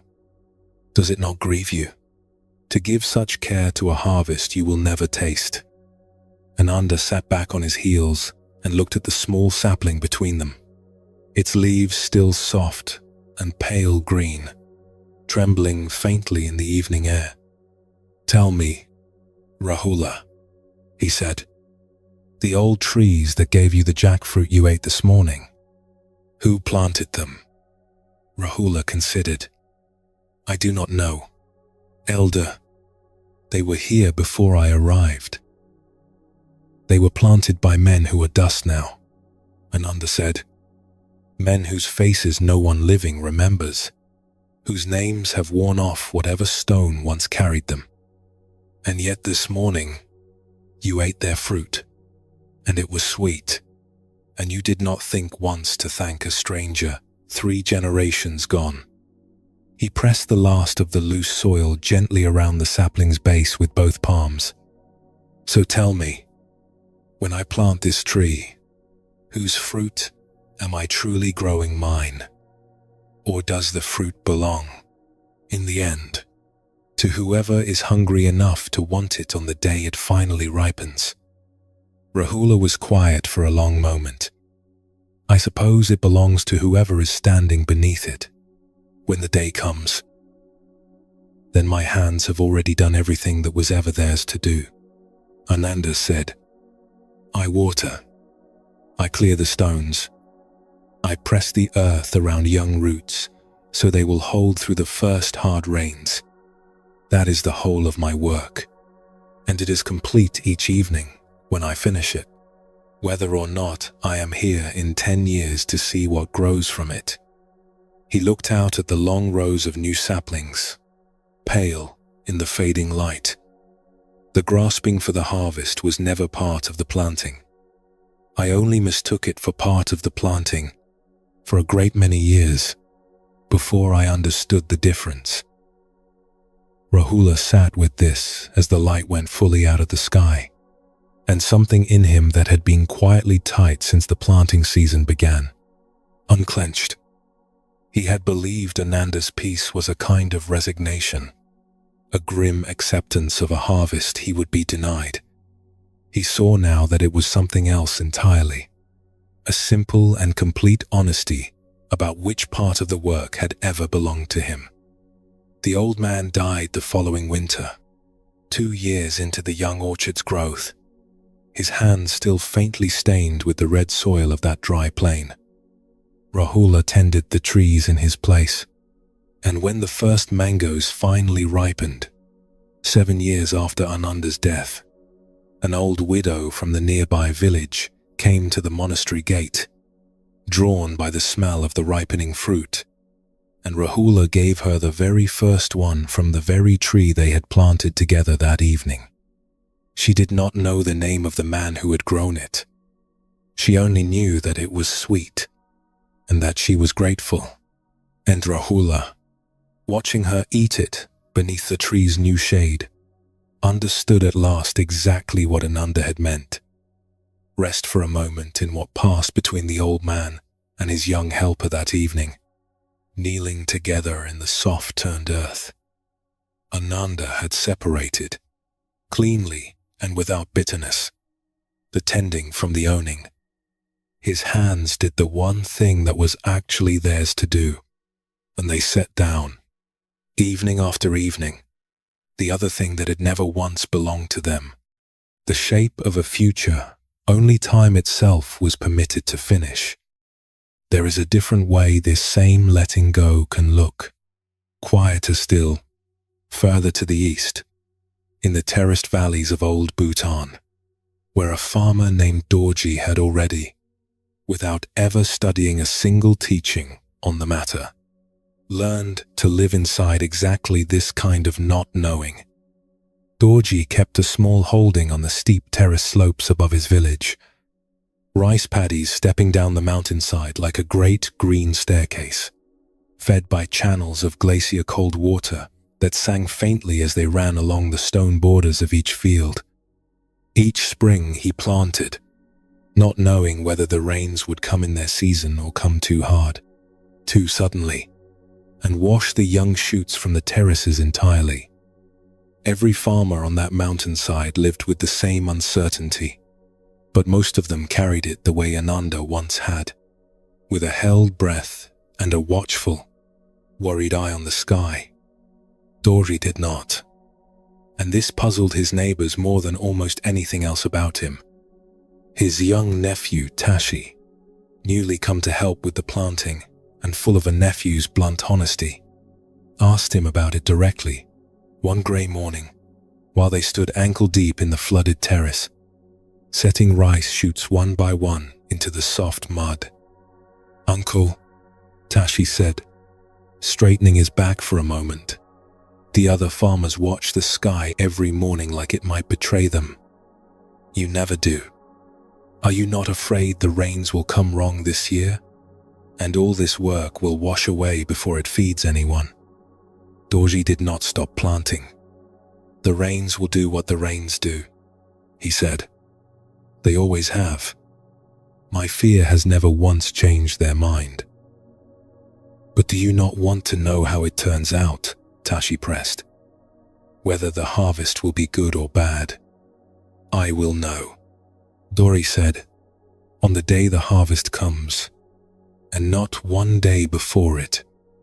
Wanting to know now only takes today's planting and today's water and today's mud between my toes, and trades all of it for a picture in my head that does not actually exist yet. He set another shoot into the mud, his motion unhurried. Tell me, Tashi, right now, this morning, is the water cold on your feet? Tashi blinked. Yes. Is the mud good? Soft enough to hold the roots? Yes, uncle. Then this morning is already complete, Dori said. It does not need this autumn's harvest to finish it. Autumn will bring whatever it brings, and when it arrives, I will meet it the same way I'm meeting this water and this mud right now. Not before. There is no way to meet a day before it comes. Tashi planted in silence for a while after that, turning the words over. He had come to the terraces half expecting to learn the anxious vigilance he had watched in every other farmer on the mountain. The sky watching, the worried counting of days. Instead, he found himself noticing, for the first time, how cold and clean the water actually felt around his ankles, how the mud gave gently under each shoot he set. Small sensations he had been too busy worrying about autumn to notice even once that whole morning. That year, the rains came exactly as uncertain as they always did. Too hard for 3 days, then not enough for 2 weeks. And the harvest, when it came, was neither the best Dorji had ever brought in, nor the worst. He accepted it the way he had accepted the planting, without triumph and without complaint, already turning his attention toward the following spring's mud and water, which was, as far as he was concerned, the only part of the work that had ever truly been his to do. See how the old orchard keeper and the mountain farmer arrive, from such different directions, at the very same clearing. Ananda released his grip only after a lifetime of first believing the harvest belonged to him. Dori, by whatever mixture of temperament and quiet good fortune, seems never to have picked up that grip at all. But the shape of their freedom, once found, was identical. Each of them gave completely to the part of the work that was theirs, the tending, the planting, the water, and the mud of this particular morning, and set down, without struggle, the part that was never theirs to hold, the shape of a future that had not yet arrived and was not obligated to arrive on anyone's schedule. Whatever future you are holding open right now, refusing to close your eyes until you can see how it turns out. Consider setting down only the holding, not the caring. You may keep loving the outcome you hope for. You do not have to keep gripping it. The grip was never doing the work anyway. The work was always the plain, ordinary tending, already complete, each time you have done it today. Let your hands soften now, wherever they are resting, releasing whatever shape of tomorrow they have been quietly trying to hold in place. You do not have to know how it turns out before you are allowed to rest. You already did the part that was yours today. So let tomorrow stay exactly as unknown as it actually is tonight. Unwatched, unwatered by your worry, needing nothing more from you until it arrives on its own. There is nothing to grip here. There never was. Feel your whole body loosen around whatever future you have been quietly straining to hold in view. Let your shoulders fall a little further from your ears. Let your grip, wherever you are still holding one, open finger by finger, the way a hand opens naturally around something it was never actually able to keep. There is nothing to hold on to tonight. There is nothing to hold on to tonight. Only the mud and the water of this one present moment, cool and real beneath you, complete in itself, needing no harvest to finish it. And as even this settles, one more shape of the unfinished may rise, quieter than all the rest, harder to name because it has no single day attached to it. Not a task, not a word, not a future, but an old fault line, a place where something was broken once and never quite made right. We will come to that gently, before the night is through. For now, there is only this breath, and the soft mud of the present moment, asking nothing of tomorrow at all.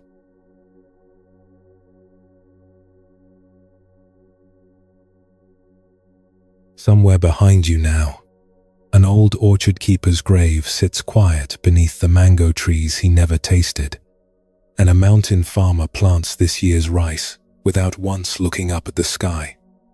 Let their stillness travel with you a little further. There is one more unfinished account the night has not yet opened, and it may be the oldest one you carry, because it is not owed to anyone still asking you to pay it. It is a debt you keep collecting from yourself. Long after the person who was wronged has already closed the book, you may know the shape of this without ever naming it directly. A fault from years ago, small or large, that you have never quite let yourself finish paying for. Perhaps the other person forgave you plainly, in words, a long time ago. Perhaps they never even knew what it cost you to cause it. And still, some part of you keeps a private ledger open, adding a small charge to it every time you catch yourself resting, or succeeding, or simply feeling at ease. As if ease were something you had not yet earned back. The debt was settled by everyone but you. You are still making payments. No one is collecting. There is an old and very plain teaching about the difference between an action and the account we build on top of it afterward. The action happens once, in a single moment, and then it is over. The account is something the mind constructs afterward, and unlike the action, an account can be added to forever, one entry at a time, for as long as we keep reaching for the pen, far out on the grass plains of old Mongolia, where families move their round felt tents with the seasons, following water and grazing for their herds. A young herder named Ganzorig learned, through an old traveling lama's plain question, that he had been paying a debt that had already been closed for years. The herd moved with the last light of a hard autumn, the grass grown thin and pale, the wind carrying the mineral cold of the mountains that stood blue and distant at the edge of the world. Inside the felt walls of the family's ger, the small iron stove ticked as it cooled, and the smell was of dung smoke and boiled mutton, and the sharp milky sourness of the fermented drink kept in a skin by the door. 3 winters before, during a night so bitter, the horse's breath had frozen in pale clouds against their own necks. Ganzorig had been given charge of the family's finest mare, the one his father called the pride of their whole herd, while the rest of the family slept.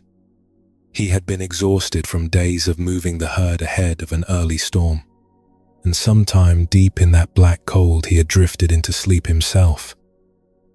And the mare had wandered from the shelter he was meant to be holding her within, and by morning she was found frozen and still in a gully half a day's ride from camp. His father had said only a few quiet words about it, once, and never raised the matter again. His mother had held him the night it happened and told him it was no one's fault. that the storm had simply come faster than anyone could have ridden. And yet for 3 years since, Ganzarig had risen before every other soul in the camp to take the coldest watches, had given his own share of meat to the dogs and gone without, had refused every offer of an easier task, as though somewhere a scale still hung, unbalanced, and only his own constant discomfort could bring it level again. An old traveling lama, making his slow circuit between the scattered camps of that stretch of steppe, as he did every autumn, stayed with Ganzorig's family for 2 nights that season. And on the second evening, he found the young man alone outside, already awake and dressed for the coldest watch, though it was not yet his turn to take it. "You are dressed for the cold 2 hours before you need to be," the old lama said, settling himself on a stone beside the boy. "Tell me why." Ganzorig did not look at him. "It is nothing, Rinpoche. I simply do not sleep well in the cold months." The lama was quiet for a moment, watching the boy's tight shoulders. "I heard from your mother about the mare 3 winters ago now." Ganzorig's jaw tightened. "She has told you? Then it was my fault. I slept when I was meant to watch." "Your mother did not tell it to me as a fault," the lama said gently. "She told it to me as a grief. There is a difference between those 2 things, though the mind likes to collapse them into one." He let the silence sit a moment. "Tell me, when your mother held you that night and said it was no one's fault, did you believe she meant it?" "I believe she meant to comfort me," Ganzorig said carefully. "That is not the same as believing it was true." "And your father, when he spoke those few words to you, once and never again, what do you think he was doing in never raising it a second time?" Ganzorig considered this for the first time in 3 years. "I always believed he was being merciful, sparing me. Or perhaps," the lama said, "he was telling you, in the only language a proud man of the steppe knows how to use, that the account was closed, that he had looked at what happened and grieved it and set it down, and did not intend to pick it back up again by speaking of it further. He reached out and touched the thick wool the boy had layered on for a watch 2 hours away. Tell me plainly, who is still keeping this account open?" "Ganzorig, your mother has closed it. Your father closed it 3 years ago and has not reopened it once." "Who exactly is still adding to the ledger?"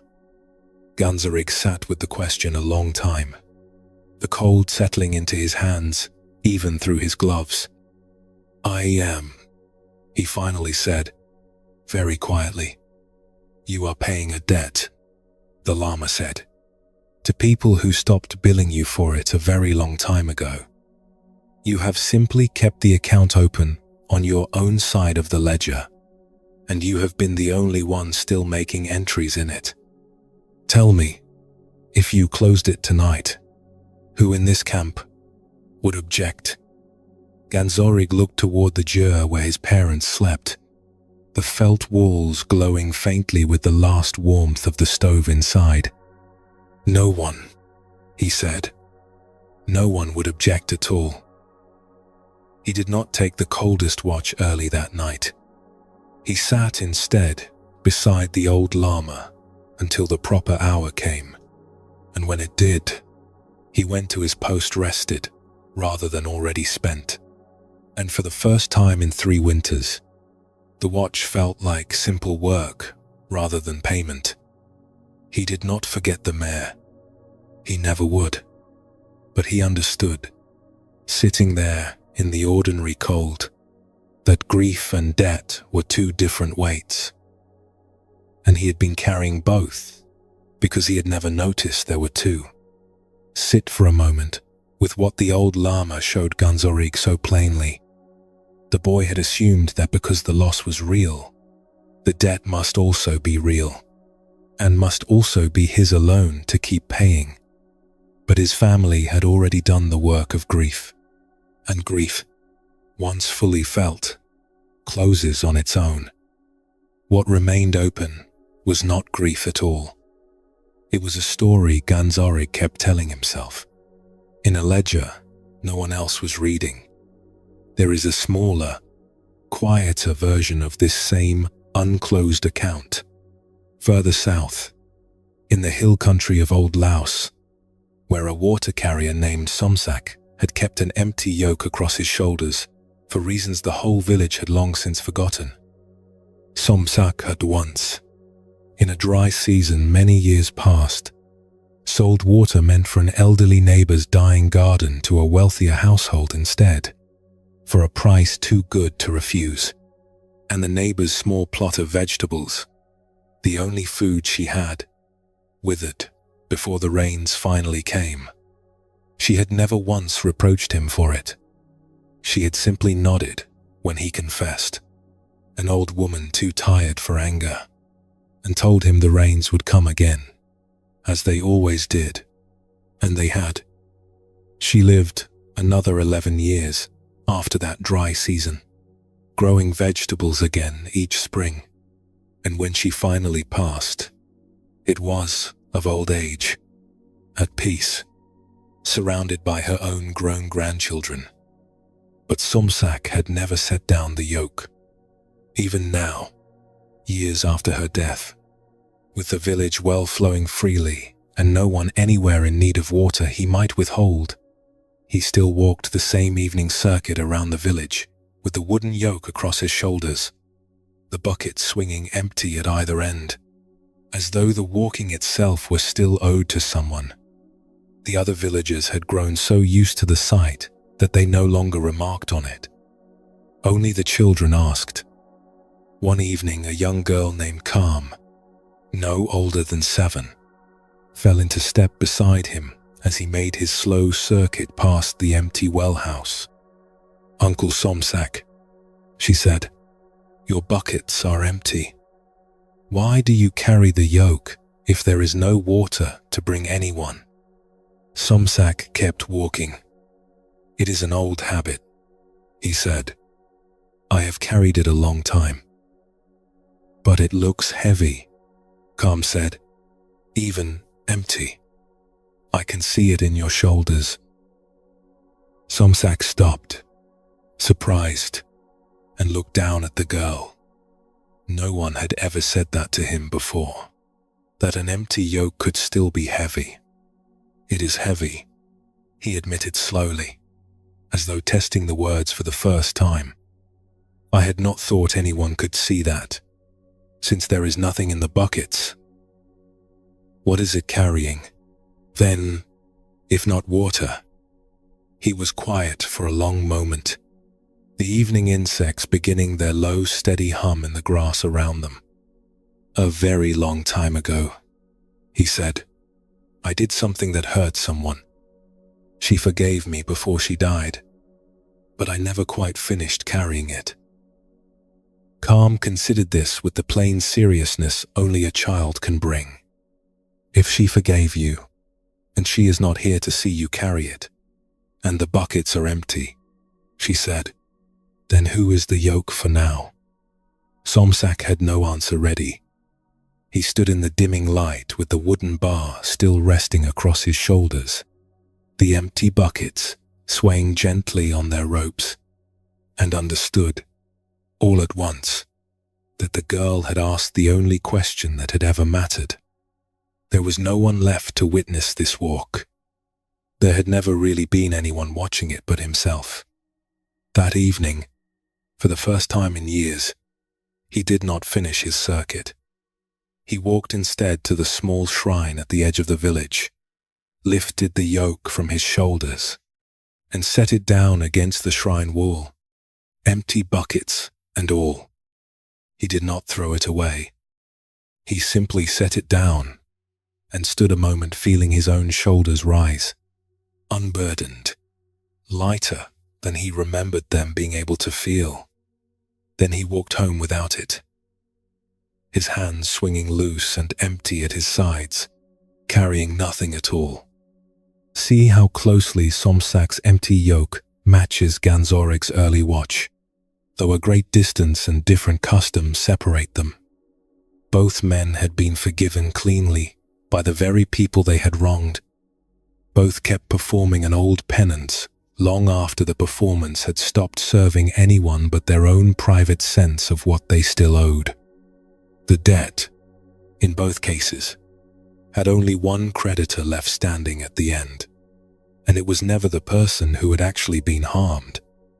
Whatever account you are still quietly keeping open tonight, against yourself, for something long since forgiven by everyone but you, consider closing the ledger. Not because the fault did not matter. It mattered enough that you have carried it faithfully for years, which is its own kind of honoring. But a debt fully honored is a debt that can also, eventually, be called paid. Let your shoulders soften now, releasing a weight you may not have noticed you were still carrying. The way Somsak did not notice his own yoke until a child pointed it out to him. You do not have to keep making payments. No one is collecting. So let the ledger close tonight, quietly, without ceremony. Whatever you have been carrying long after the one who was hurt already set it down, you may set it down too. There is no one left checking the account but you. Feel your whole body loosen around whatever old yoke you have been wearing out of habit rather than need. Let your arms fall soft and empty at your sides. Let your breath move freely through a chest that no longer has to brace itself for one more payment. There is nothing left to pay tonight. There is nothing left to pay tonight. The debt was closed a long time ago, by everyone except you, and you are allowed, finally, to agree with them. And as even this settles, one last shape of the unfinished may rise, so old and so quiet, you may barely recognize it as a shape at all. Not a task, not a word, not a future, not a fault, but simply the question of whether an ordinary life, lived without any of these grand resolutions, was ever enough to begin with. We will meet that one together, gently, before the night finally closes. For now, there is only this breath, and your own two empty hands, resting.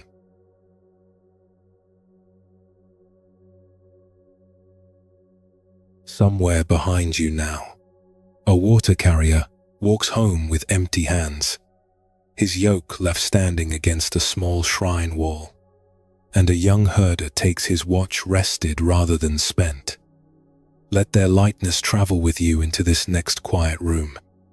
There is one more shape the unfinished can wear, and it may be the one closest to the center of all the others, because it is not a task or a word or a debt at all.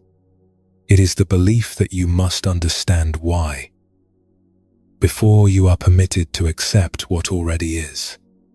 You may recognize this one by the particular exhaustion it brings, different from ordinary tiredness, the loss that makes no sense no matter how many times you turn it over. The ending you cannot trace back to any single cause. The suffering, yours or someone else's, that seems to arrive with no fair reason attached to it at all. Somewhere in you, a voice insists that acceptance without understanding is a kind of surrender, that you owe it to yourself, or to what happened. To keep searching until the pieces finally click into a shape that makes sense. And so the mind keeps working long after the body wants only to rest, circling the same unanswerable question, certain that somewhere just ahead, if it only keeps circling a little longer, the why will finally arrive. There is an old and difficult teaching about the difference between understanding a thing and being at peace with it. Two states the mind likes to treat as the same, but which have never actually been the same at all. Understanding lives in explanations. Peace lives somewhere else entirely, a place explanations cannot always reach. High in the mountains of old Tibet, in a monastery known across the region for its patient study of the sky and the turning of the seasons, a young monk devoted to that very study spent a long, dry year demanding of the heavens a reason they were never going to give him.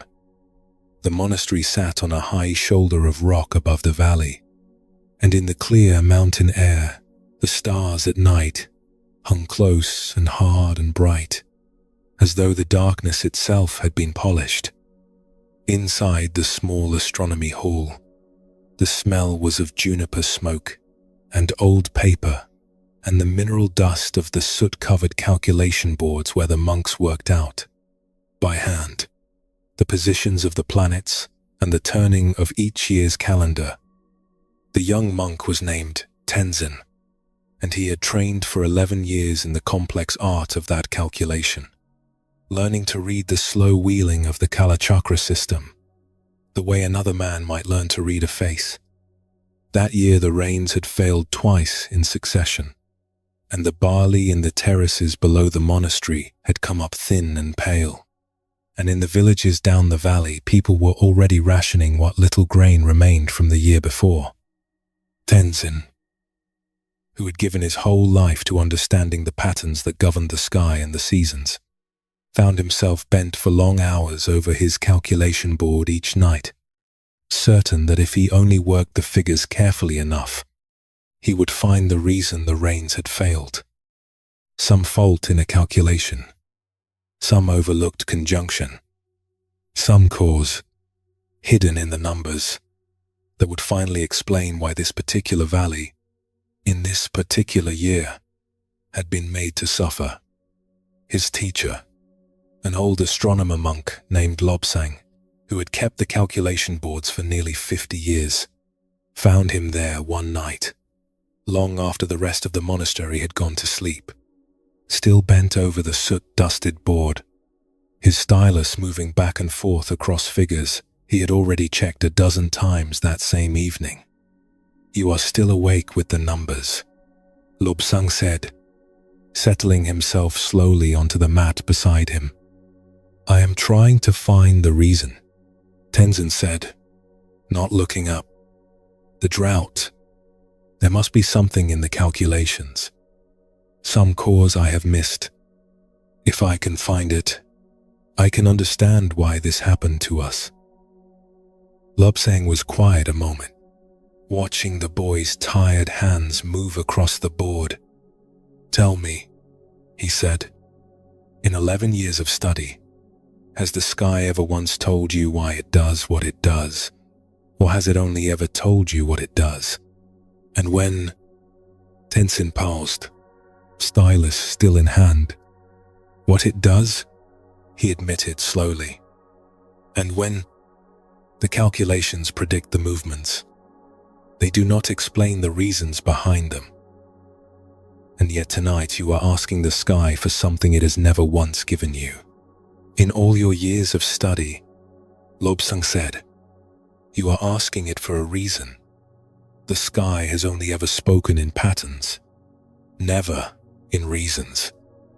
That was true the day you began your training, and it remains true tonight, no matter how carefully you check your figures.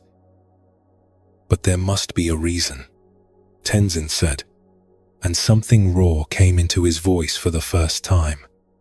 "People are hungry. Children are hungry. It cannot simply be nothing. It cannot simply be without meaning."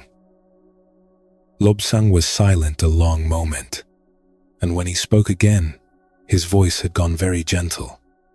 "Tell me which would help the barley grow faster. Tenzin, an explanation for the drought, or water?" Tenzin set down his stylus. "Water," he said quietly. "Then which is worth your sleepless nights, the reason you cannot find? or the strength you will need tomorrow to help carry water to the terraces that still have some chance of saving. Lobsang reached out and gently closed the cover over the calculation board. The sky will keep its patterns to itself, as it always has. Your understanding of why was never going to be the thing that ends the drought. Your rested hands, tomorrow, carrying water, might actually help. Tenzin sat with this for a long while in the quiet hall, the small oil lamp between them burning low. He had believed, without ever quite examining the belief, that if he could only understand the drought, he could somehow make his peace with it. That the two things, knowing and accepting, were really one single door he simply had to find the right key for. He saw now that they were two separate doors entirely, and that he had been standing outside the wrong one for months, rattling a lock that had never once been connected to the door beside it. He closed the calculation board that night without an answer, and for the first time in weeks, he slept without the numbers still turning behind his closed eyes. In the morning he went down to the terraces with the other monks and carried water in clay jars up from the one spring that had not yet run dry. And he did not know, and never would know, exactly why the rains had failed that year. But his hands were steady, and his sleep, that night and afterward, no longer waited on an answer that was never going to come. Sit for a moment with what Lobsang showed the young monk beside that small dying lamp. Tenzin had believed that peace was locked behind understanding, that he had to earn his rest by first solving what had happened. But the sky he had studied for 11 years had never once dealt in reasons, only in patterns. And demanding a reason from it was like demanding a color from silence. Peace was never on the other side of that particular door. It had been standing quietly beside him the whole time, waiting only for him to stop rattling a lock that led nowhere. There is a smaller, more private version of the very same door, further south and east, in the hill villages of old Burma, where a woman named Nila had spent 3 years asking a single unanswerable question of an empty chair at her own table. Nila's younger brother had died suddenly in his sleep in his 20th year, healthy, the evening before, and simply gone by morning, with no illness anyone had noticed, no clear cause the village healer could ever name. For 3 years afterward, Nila kept his chair at the family table exactly as it had always been, and she found herself, some nights, sitting across from that empty chair long after the rest of the house had gone quiet, silently asking it the same question over and over. Why? Why him, and not another? Why that year, and not some later one? Why no warning, no illness, no cause anyone could point to, and finally close the matter? Her grandmother, very old and nearly blind by then, found her at the table one such night, the single lamp burning low, Nila's untouched tea gone cold in front of her.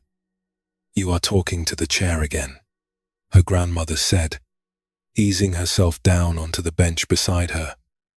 "I am asking it why." Nila said, "I have asked it every night for 3 years. It has never once answered me." "No," her grandmother agreed. "It will not. It never has, and it never will. Some questions were never given answers to hand out. That is simply their nature, the way some fruits have no seeds at all inside them, however long you search." "Then how am I meant to bear it?"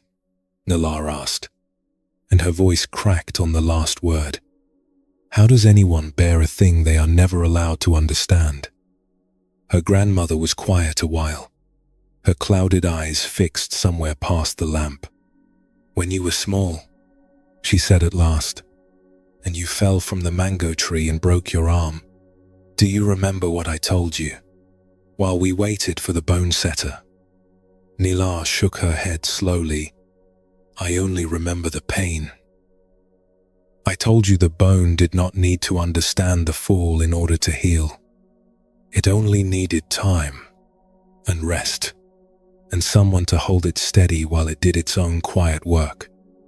The old woman reached across and covered Nila's hand with her own, thin and dry and warm. Your heart is no different. Granddaughter, it does not need the why in order to heal. It only needs you to stop demanding one from it before you will allow it any rest at all.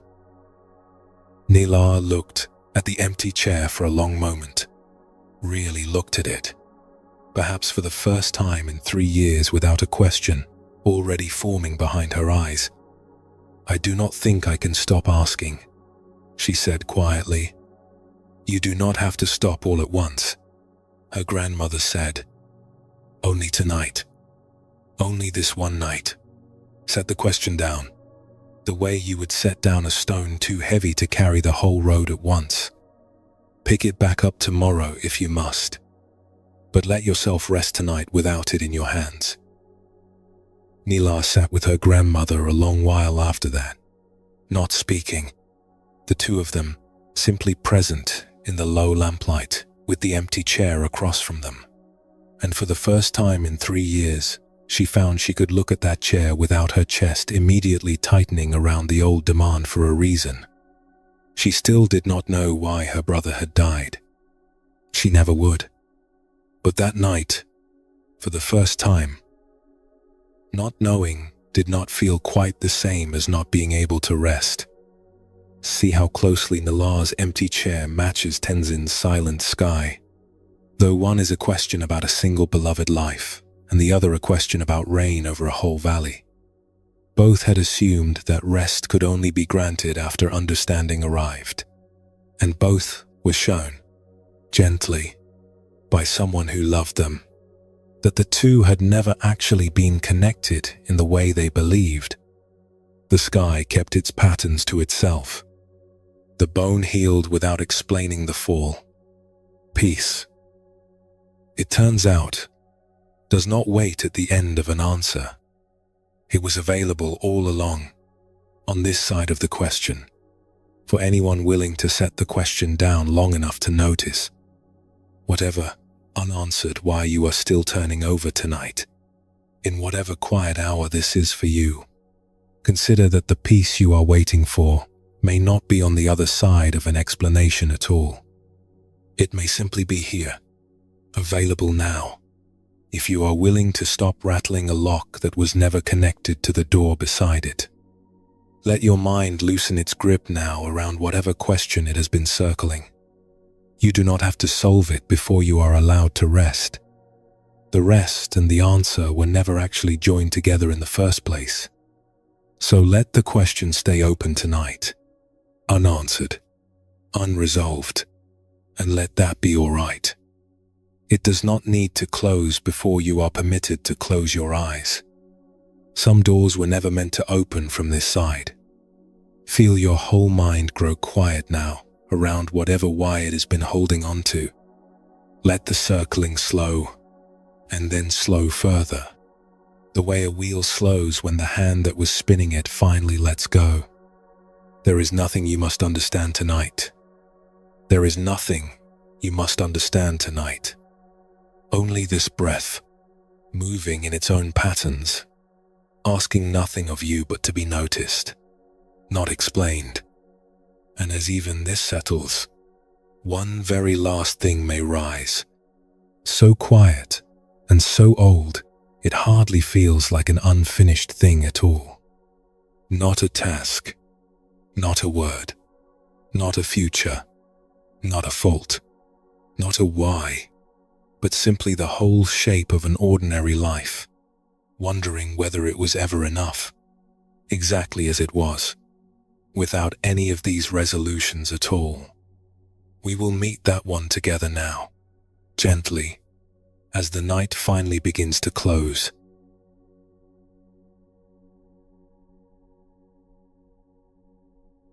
The empty chair has gone quiet now, and the grandmother's hand still rests, somewhere in the dark, on a granddaughter who no longer needs an answer to sleep. Let their stillness settle further into you. The night is deepening now, and so the shapes we meet from here will be softer, closer to the skin, less concerned with argument and more with simple presence. There is one more kind of unfinished, and it is perhaps the gentlest and the hardest at once. A goodbye that never quite arrived in time. You may know this one by its particular quiet. Someone who left before the last thing was said. A door that closed while you were still gathering the words for what was on the other side of it. Distance, or pride, or simply the ordinary business of living that kept you from the room until the room was empty. Perhaps it was not even a large thing you failed to say. Sometimes it is only the small, ordinary sentence, the one you assumed there would always be time for later. I love you, said plainly instead of implied. I am sorry, he said once instead of carried silently for years. Thank you, for something so constant you forgot it needed saying at all. And then the person who would have received it is simply gone, and the sentence sits in you unspoken, with nowhere left to go. No door left to slide it under. You may have replayed the last conversation you did have with them 100 times, searching it for some sign that they already knew, already understood. You already forgave whatever it was you never quite managed to put into words. Some small gesture in an ordinary afternoon that might, if you look at it closely enough now, have carried the whole of what neither of you ever said aloud. And still some part of you believes the story cannot close, because the ending you needed was never delivered on time. Long ago, in the old Khmer countryside, where white flags mark a house of mourning, and the temple bell carries news across the rice fields faster than any messenger on foot, there lived a monk named Sofik, who received, 3 days too late, the news that his sister had died. The rains had come early that year, and the road from the forest monastery to his childhood village ran soft and red with mud, winding between paddies, where the young rice stood a brilliant, almost unbearable green against the grey afternoon sky. Sofik walked it barefoot, his robe gathered up against the wet, the smell of the wet earth and the distant wood smoke of cooking fires rising around him with every step, and none of it reached him the way it once would have. Somewhere along that road, a heron lifted from the flooded field beside him, unhurried, and he watched it go without really seeing it. His mind already 2 provinces and 20 years away. He had left their village 20 years before, called to the robes while still a young man, and the years had carried him to that small forest monastery 2 provinces away, close enough to visit and far enough that he rarely did. His sister had written to him twice a year, small, careful letters about the rice harvest and her children's growing, and he had always meant to answer more fully than he did, and had always meant to visit before the next planting season, and somehow the seasons had simply kept turning without him. The message reached him on the evening of the 3rd day, carried by a boy from the ferry crossing, breathless, his sandals caked with the same red mud that now clung to Sofik's own bare feet. By the time Sofik walked the long road home, the white flag had already come down from outside his sister's house, and the ashes had already been carried to the temple stupa, and the 7 days of chanting had already begun without him. He stood outside the house where he had grown up, the old mango tree still leaning over the yard exactly as he remembered it, its branches heavier now, its bark rougher under his palm when he finally reached out to touch it. Thick, with the small scars of 100 childhood climbs neither of them had ever outgrown talking about. Someone had swept the yard that morning, out of old habit perhaps, and the broom marks still showed faintly in the damp earth.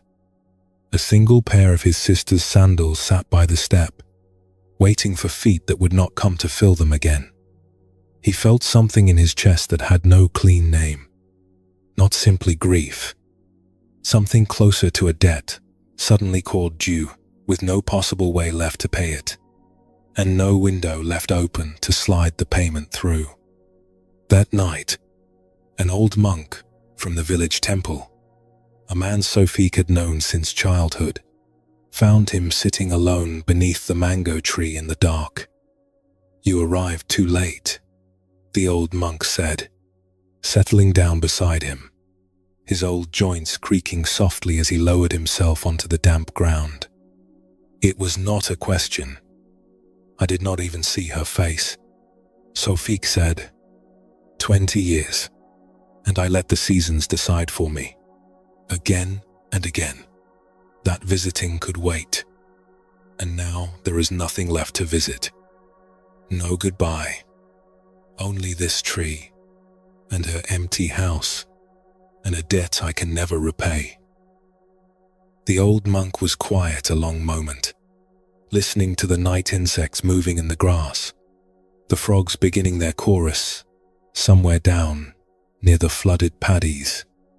"Tell me," he said, "when you burned incense for her at the temple gate tonight, before you came here, did she receive it?" Sophie considered this. "I do not know. I believe so." "You believe her spirit received an offering made after her breath had already stopped. Is that so strange to you?" "It is our custom," Sophie said slowly. "I have performed the same rite for 100 strangers, in 100 villages, without ever once doubting it reached them." "Then why?" the old monk asked gently. "Do you believe the goodbye you wanted to give her must have arrived before her last breath, and no later? In order to reach her at all, you trust the incense. Why not trust the words?" Sophie had no answer ready.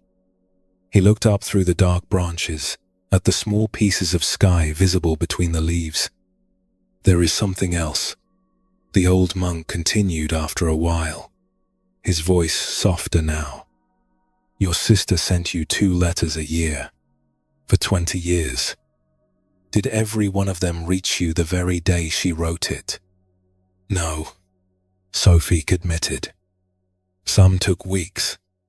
The rains would wash out the roads. Once a letter took nearly 2 months to reach me, delayed by floods. And when it finally arrived, soaked through and late, did you throw it away unread? Because it had not come on time?" "Of course not," Sophie said. "I read it all the more carefully for how long it had traveled to reach me." "Then you already know this teaching," the old monk said. "You have simply forgotten to apply it to yourself." He touched the old bark beside them, tracing one weathered finger along a groove in the wood. "The mango tree does not require you to have watered it yesterday in order to accept water tonight." Grief, Sophie was beginning to understand, is not a message that can arrive too late the way a letter can. It does not need a door to still be open, or a pair of ears still breathing on the other side of it. It moves through a different kind of time than the ordinary hours a life is measured in. He stayed through the remaining days of chanting, sleeping on a mat in his sister's empty house, waking each dawn to the sound of monks' voices carrying across the yard from the temple, low and steady as the frogs had been the night before. He walked the same paths he had walked as a boy, past the well where he and his sister used to draw water together, its rope worn smooth by decades of hands neither of them could any longer count, past the low wall where she had once fallen and split her lip and he had carried her home crying, both of them no older than 10 and 12. Each place held her so plainly that for whole moments he forgot she was gone, and then remembered again. And each remembering came a little softer than the one before it. The way a bruise softens with each passing day, even before it has fully healed. On the last evening, he sat beside the stupa where her ashes had been placed, the white stones still faintly warm from the day's sun, and he spoke to her, quietly, the way he might have spoken if she had still been sitting across from him with tea between them. He told her about the 20 years. He told her he was sorry for the seasons he had let pass, for the letters he had answered too briefly, for the visits that always seemed to fit better into some later year that never actually came. He told her, plainly, the thing he had never once written in any of his own letters back to her, that he loved her, and had always loved her, even across all that unbridged distance. He did not know if she heard him. He found, to his own surprise, sitting there in the cooling evening air, with the first stars beginning to show above the temple roof, that it no longer mattered quite as much whether she did. The saying of it had done something in him regardless, the way water does something to dry earth, whether or not anyone is there to watch it soak in. Rest a moment in what the old monk offered Safik beneath that mango tree, its leaves stirring faintly above them in the night air. Not a solution. Not an undoing of the years he had let slip by. Only a different way of holding time itself, one in which a goodbye given late is still, somehow, given. The letters he had not written fully enough, the visits he had let the seasons steal away, one by one, could not be recovered. Nothing could give him back an afternoon of tea across from her living face. But the love underneath all of it, he began to understand, had never actually needed his timing to be real. It had been there all along, in every brief letter, in every postponed visit, in the very fact that he had carried her in his thoughts across 20 scattered years without ever once forgetting her. The love had not waited on his schedule to exist. Only his saying of it had. Some things do not need to arrive on time to arrive at all.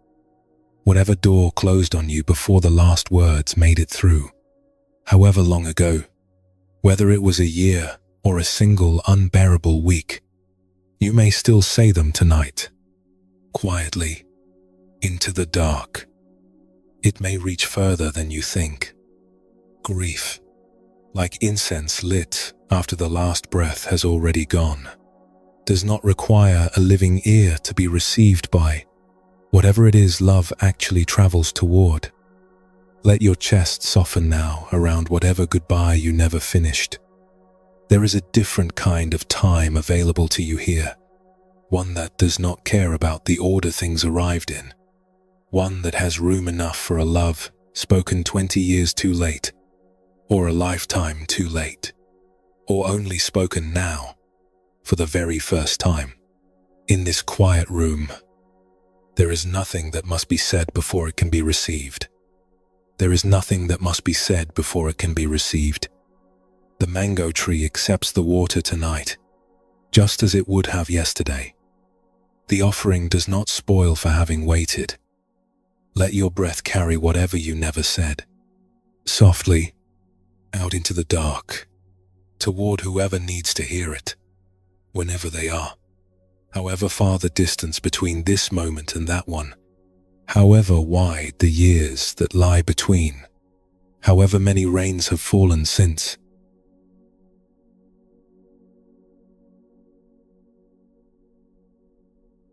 The mango tree still stands somewhere behind you now, its water accepted, its offering never spoiled by having waited. Let it fade quietly into the dark along with everything else the night has carried. The lamps, the loom, the empty yoke, the whole long procession of small unfinished things this night has gently set down, one after another. There is only a little further to go, and what remains grows softer with each step. The way a path grows softer underfoot as it nears the edge of sleep itself. One more shape of the unfinished waits here, older than the others, wider than any single loss or debt or unanswered why. The whole shape of an ordinary life, and whether it was ever enough, exactly as it was. You may feel this one less as a thought than as a low, steady weight beneath all the others. The dream you set aside for something more practical. The larger life you once imagined for yourself, still glimpsed, sometimes at the edges of ordinary days, in a stray thought, while washing dishes, in a half-remembered ambition that surfaces without warning during a long drive. Ordinary work, ordinary rooms, ordinary years, none of them quite adding up, in your own quiet accounting, to the shape you once believed a full life was supposed to take. Perhaps you pictured, once, a version of your days that looked different from how they turned out, a career that mattered more visibly, a family gathered in some particular way, a body of work finished and standing complete, something you could point to and say, there, that was the whole of what I meant to do. Instead, there are only these ordinary days, one after another, meals cooked and dishes washed, and small kindnesses offered and small failures forgiven. None of them individually large enough to feel like the achievement you once imagined your life would eventually add up to. And so, lying here at the end of one more such day, a quiet question may surface, one you rarely let yourself ask directly. Was this enough? Was an ordinary life, lived this way, actually enough? Or was it only ever a smaller version of some larger life you failed to reach? There is an old mountain in China where, for more than 1,000 years, generation after generation of monks carved sacred texts into stone, knowing full well that not one of them would live to see the work completed. Their names are mostly lost now, worn away as thoroughly as any single chisel mark against 1,000 years of weather. What remains is the mountain itself, patient and unfinished, and the quiet, almost unremarkable fact that no single one of the men who built it ever needed to see it whole in order for their part of it to have counted. The mountain stood southwest of the old capital, its slopes cut with caves, the air inside them cool and mineral, and faintly sweet with old incense, the walls damp to the touch even in the driest months of summer. Outside, the valley below spread wide and green, dotted with the small tiled roofs of farming villages that had risen and changed and rebuilt themselves many times over. Across the centuries, the mountain had watched pass. In the 7th century, in the last years of one dynasty and the first uncertain years of the next, a monk named Jingwan climbed that mountain with a small group of followers and began the slow work of carving Buddhist scripture into slabs of stone, character by patient character, so that the teachings might survive the fires and persecutions that had already destroyed so many paper and wooden copies before his own lifetime. Jingwan carved for years, his robes perpetually pale with stone dust, his hands learning a language of chisel and mallet that had nothing to do with the brush he had once trained with as a young scholar. He trained others to carve beside him, showing them how to read the grain of the stone before striking it, how to keep each character legible and clean, even after a lifetime of repetition had made the motion nearly unconscious, how to work through the ache in the wrist and shoulder that never fully went away, no matter how many years one gave to it. He grew old on that mountain, his hands thickened and scarred from the chisel, and when he died, The work he had begun was nowhere near finished. It was not meant to be finished by him. Another monk took up the chisel where Jingwan had set it down and carved for the rest of his own life, and died in turn. And another took his place, and this continued. Quietly, patiently, for century after century, through the rise and fall of dynasties, through wars that swept across the plains below and never once reached the cave mouths high on that mountain. Emperors came and went. The old capital changed hands more than once. And through all of it, somewhere on that mountainside, a chisel kept meeting stone, one character at a time, carried forward by hands that never once expected to see the whole finished in their own lifetime. One of these monks, centuries after Jingwan, was a man whose name has not survived in any record, though his work has. He had come to the mountain as a boy of 12, sent by a family too poor to keep so many children, and he had stayed 60 years, until his back was permanently bent from decades spent leaning over stone in the low light of the caves. In his old age, a younger novice found him resting in the mouth of the cave one evening, the day's carving finished. His hands finally still after so many years of motion, the small pile of stone dust at his feet, the only visible sign of what those hands had accomplished that day. "Master," the novice asked, "you have carved on this mountain for 40 years. The work is still not finished. It will not be finished in my lifetime either, nor in the lifetime of whoever carves after me. Does it not grieve you to give your whole life to something you will never see completed?" The old monk considered the question for a long moment, looking out at the darkening valley below, where a few small lights had already begun to appear in the distant farmhouses. "Tell me," he said, "when Jingwan began this work, 400 years before either of us was born, did he carve these stones because he expected to finish them?" "I do not think so," the novice said. "He could not have. Even he must have known the whole canon would take longer than any single life. Then what was he doing all those years, if not working towards some final completed thing?" The novice thought about this, turning a loose flake of stone over in his fingers, the evening air cooling now around them, carrying up from the valley the faint smell of wood smoke and turned earth. Perhaps he was simply keeping the teaching alive, one stone at a time, and trusting someone else to keep it alive after him. And is the teaching alive tonight because of the stones he carved, and the stones I have carved, and the stones you and those after you will carve? "Yes," the novice said, more certain now. "It is. People still climb this mountain to read them. Pilgrims still come. Then the work has already succeeded. Every single evening, it was carried forward, long before any final stone is ever set in place. Completion was never actually the point of it. Continuation was." The old monk gestured toward the dim shapes of the carved slabs stacked along the cave wall, page after silent page of stone, more of them than either man could have counted in an evening. A life does not have to reach some final shape to have been a whole one. It only has to be faithfully lived, one ordinary day at a time, and then handed forward.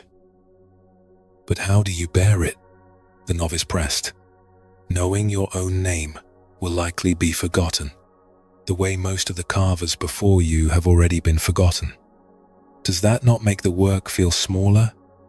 The old monk smiled faintly, the first time the novice had seen him do so all evening. "My name was never the thing being carved into the stone," he said. "Only the teaching was. I have never once felt smaller for that. If anything, I have felt larger, part of something no single lifetime could ever have contained alone. The novice sat with this as the last light left the valley, the farmhouse lights below, multiplying now against the coming dark like a second, slower kind of stone carving, one made of small flames instead of chisel marks. He had believed, without ever quite saying it aloud, that a life which did not arrive somewhere large and finished was somehow a smaller life, a life that had fallen short of what it might have been. He understood now that the old monk beside him, and Jingwan before him, and all the nameless carvers between them, had lived entire, complete lives, not despite the unfinished mountain, but through it. Each of them had given their whole strength to a single stone, or a handful of stones, and then had set down the chisel and let another pair of hands take up what remained. And none of them, in the ledger, the novice now understood mattered, had lived a lesser life for having done only their own small portion of an impossibly large work. Rest a moment in what passed between them in that darkening cave, the last of the daylight now gone entirely from the valley below. The two of them sitting quietly together in the dark, the way countless carvers before them must have sat at the close of countless other evenings. An unfinished mountain, carried forward by unfinished lives, none of which were lesser for never seeing the whole. The teaching survived not because any single life completed it, but because each ordinary life added its one small portion and then, faithfully, let it go. Jingwan is remembered today more as an idea than as a face, more as a beginning than as a man, and yet the whole mountain stands as proof that his single life, however incomplete its ending felt to him, was entirely sufficient for what it was asked to carry. Whatever larger shape you once imagined your own life was meant to take, however far the ordinary days have carried you from it, consider that the days themselves may have already been the whole point, carried forward faithfully, one at a time, needing no grand completion to have mattered. The meal cooked, the child comforted, the small kindness offered without witness, the work returned to morning after morning without complaint. All of it, stone laid upon stone in a mountain far too large for any one life to see finished, and none of it wasted, and none of it small, for having been only one person's single, ordinary contribution. Let your whole body rest now in the plain fact of this single day, complete in itself, needing nothing further added to it before it can be called enough, the way each single carved stone was already enough, long before the mountain around it was ever finished. You do not have to have built the whole mountain. You only had to add what you were given the strength to add, and you did. Today, in whatever small and ordinary way that took, there is nothing left to finish tonight. There is nothing left to finish tonight. Only this breath, one stone in a mountain far larger than any single life, already whole, already carried forward, already exactly enough. Let your shoulders release the last of whatever they were still carrying, the way the old carver's hands finally released the chisel at the close of each evening, trusting that other hands would take up the work when morning came again. Let sleep come now, the way the old carvers must have slept, their hands finally still, the work continuing quietly without them, exactly as it was always meant to, exactly as it always will, long after every name involved in it has been forgotten and only the patient stone remains.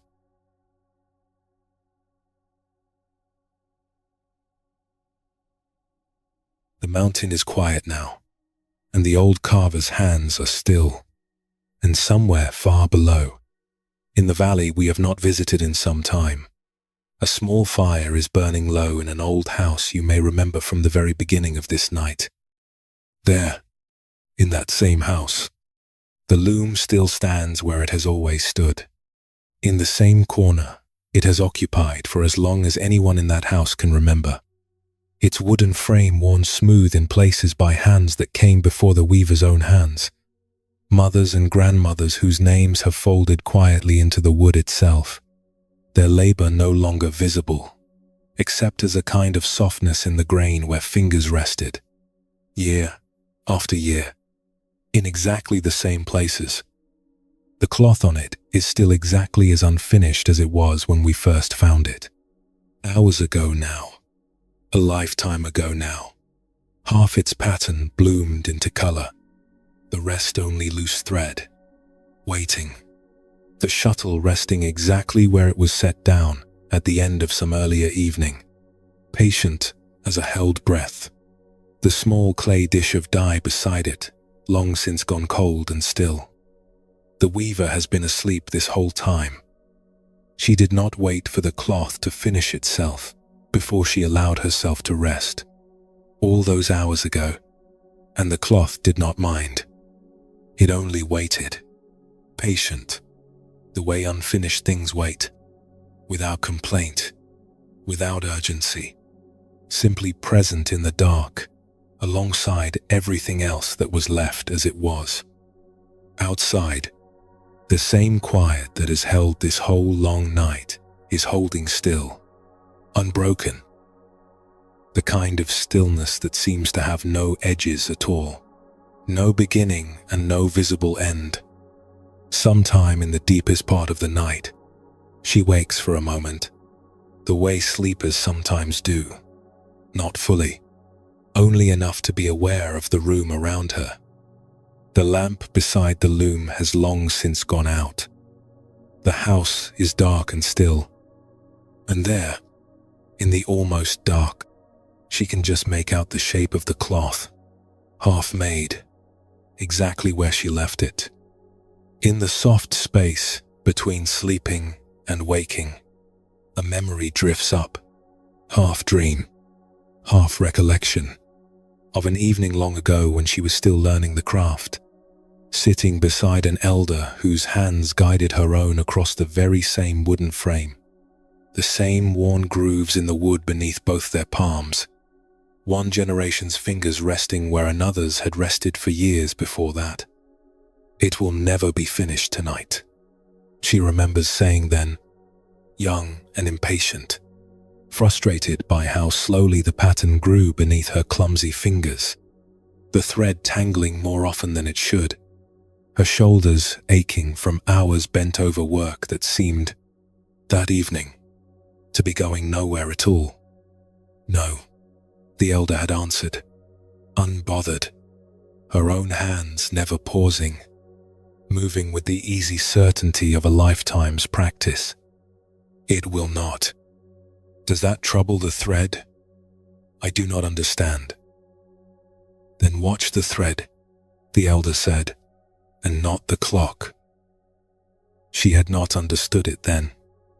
She understands it now, waking in the dark beside the same unfinished cloth. Decades later, the elder long since gone, the words finally arriving the way certain words do, slowly, quietly, long after the voice that first offered them has fallen silent. She does not rise to work on it. She does not feel the old pull to finish, to close the gap between what is and what was meant to be. She simply looks at it a moment, the way you might look at an old friend sleeping in the next room, and something in her, something very quiet, recognizes that the cloth has not lost anything by staying unfinished through the night. It is not less of a cloth for the loose threads still hanging at its edge. It was never less of a cloth. Not for a single hour of its waiting. She thinks, in the drifting way thoughts come at that hour, of every hand that has ever sat before a loom like this one and gone to sleep before the pattern was complete, of every field left half planted at dusk Every letter left half-written. Every conversation that trailed into silence before the last thing was said. Every ordinary day that ended without quite arriving anywhere. Of the old man on the mountain path, lighting his lamps one evening at a time. Never once finishing the climb. The dark, always waiting just beyond the last flame. Of the young man kneeling beside his teacher's low bed, learning that a short day and a long day are equally whole. Of the son who never spoke the sentence he had polished for years, and did not need to. The fire between him and his father saying enough on its own. Of the papermaker's locked chest, finally opened. Sheet after imperfect sheet carried back out into ordinary light. Of the farmer in the mud, meeting only this morning and no other, the water cold and real around his ankles. Of the empty yoke, set down at last against a shrine wall, a child's plain question doing what years of habit could not. Of the sky that kept its patterns to itself, and the grandmother who told her granddaughter that some fruits have no seeds at all inside them, however long you search for one. Of the monk who arrived home 3 days late, and spoke to his sister anyway, into the dark, beneath a mango tree, and found that it was enough. All of it, waiting quietly in the dark, the way her own cloth waits, none of it diminished by the waiting, none of it less real, less lived, less whole, for having stopped part way through. Perhaps this is what a life actually is.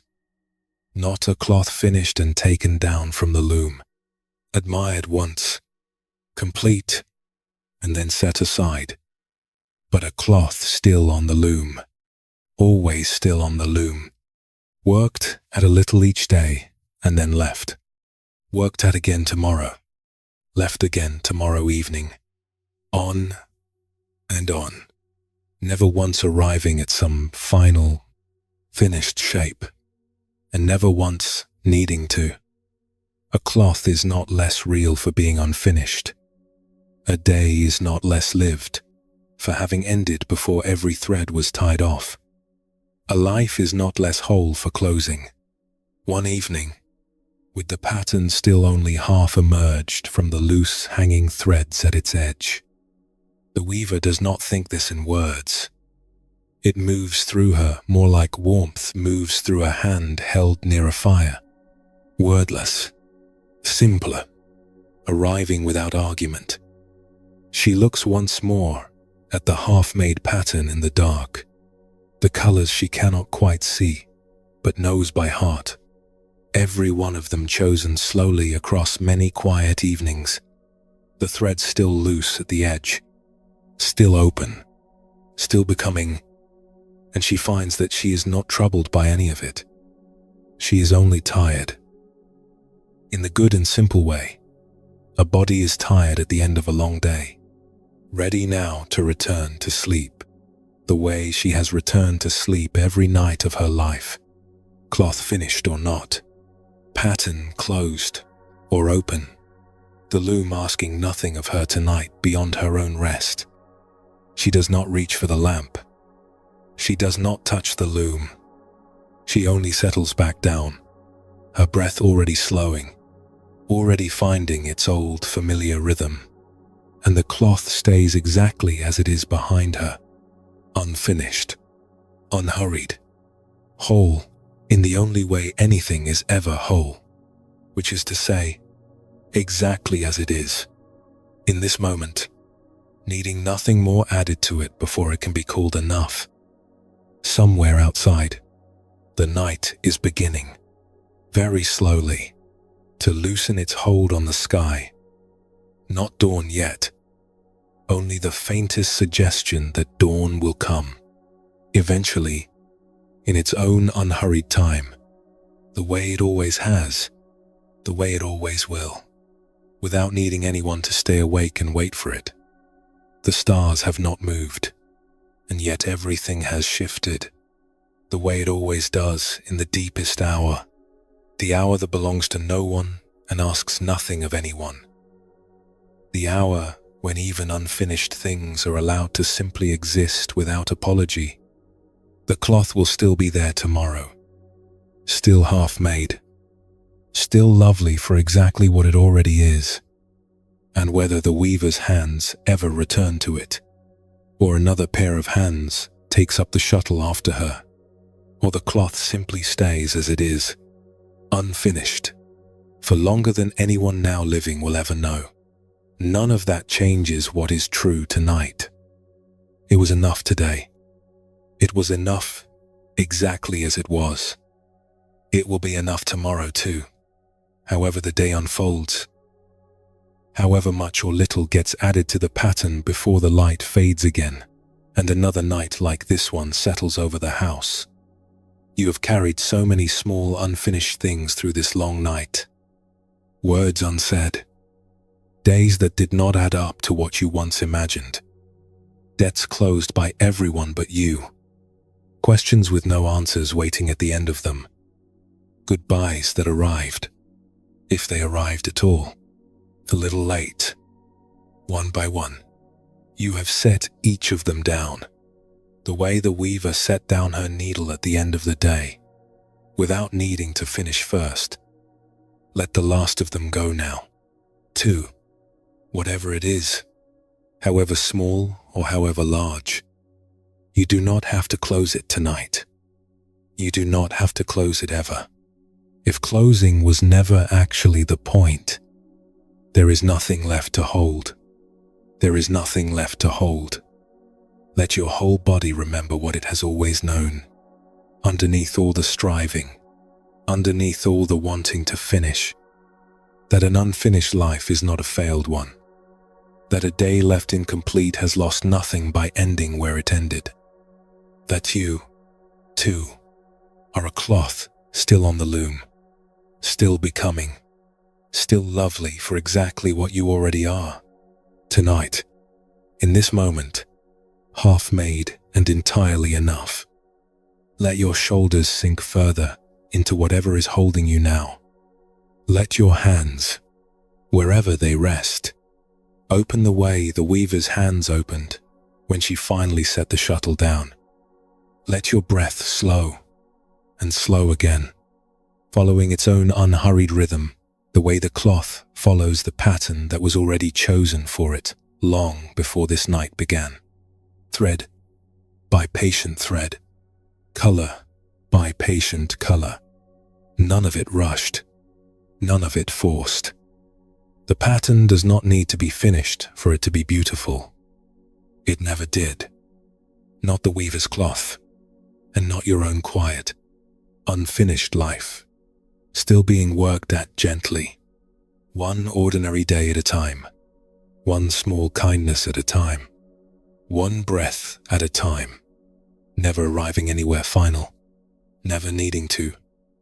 Feel the last of tonight's weight settling out of you now, the way water settles once it has finally been allowed to be still, the way a house settles into quiet once the last lamp has gone out, and there is nothing left to do but rest. There is nowhere left to be. There is nothing left to complete.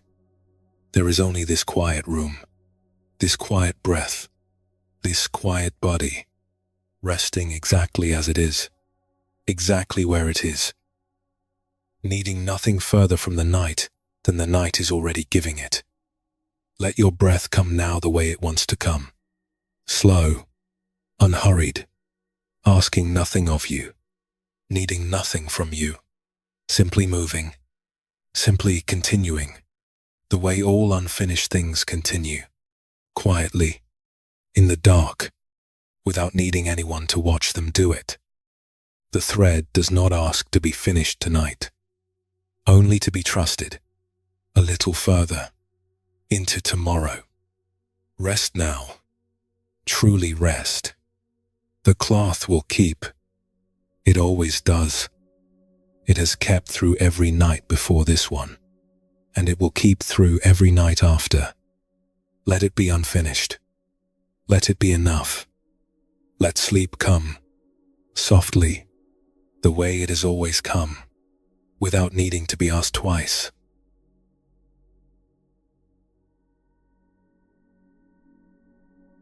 Somewhere, in a small house that may be no place at all and every place at once, a length of cloth still rests on its loom. Half its pattern has bloomed into color. The rest remains only loose thread, and it has lost nothing tonight for staying exactly as it is. Tonight you walked beside a lampkeeper who stopped counting his climb, an old teacher who found a whole life in a single short day, a son who set down a sentence he never needed to speak, a papermaker who finally opened his own locked chest, a farmer who trusted mud and water over the shape of an unknown harvest, a young herder who closed an old account no one else was still keeping, a monk who stopped demanding an answer from the sky, and another who spoke to his sister 3 days too late and found the words arrived anyway. Different lives, different mountains, different rivers, one quiet question moving beneath all of them. I will tell you something before we part for the night. Somewhere in the writing of these 11 small movements, I noticed my own hand doing the very thing they were trying to loosen, reaching for one more polish, one more perfect sentence. Before I could call the work done, I let it stay imperfect instead. It felt strange, and then it felt like relief. You do not have to finish anything before you are allowed to rest. Let that settle into you now, past thought, into the body itself. The list stays where it is. The unsaid word stays where it is. The unanswered question stays exactly where it is. And none of it needs your permission to wait quietly until morning. These stories are contemplative in nature and are not a substitute for medical or therapeutic care. Let your whole body sink now into whatever is holding it. Let the breath come slow and slower, needing nothing further from you tonight. Somewhere, that same cloth still rests on its loom, half made, entirely whole, and it will still be there tomorrow, unhurried, uncomplaining, exactly as unfinished as it needs to be. Sleep now. Let the pattern stay half-grown. Let the thread stay loose at its edge. Let this one ordinary night be enough, exactly as it was, and let tomorrow come in its own unhurried time, asking nothing of you before it arrives.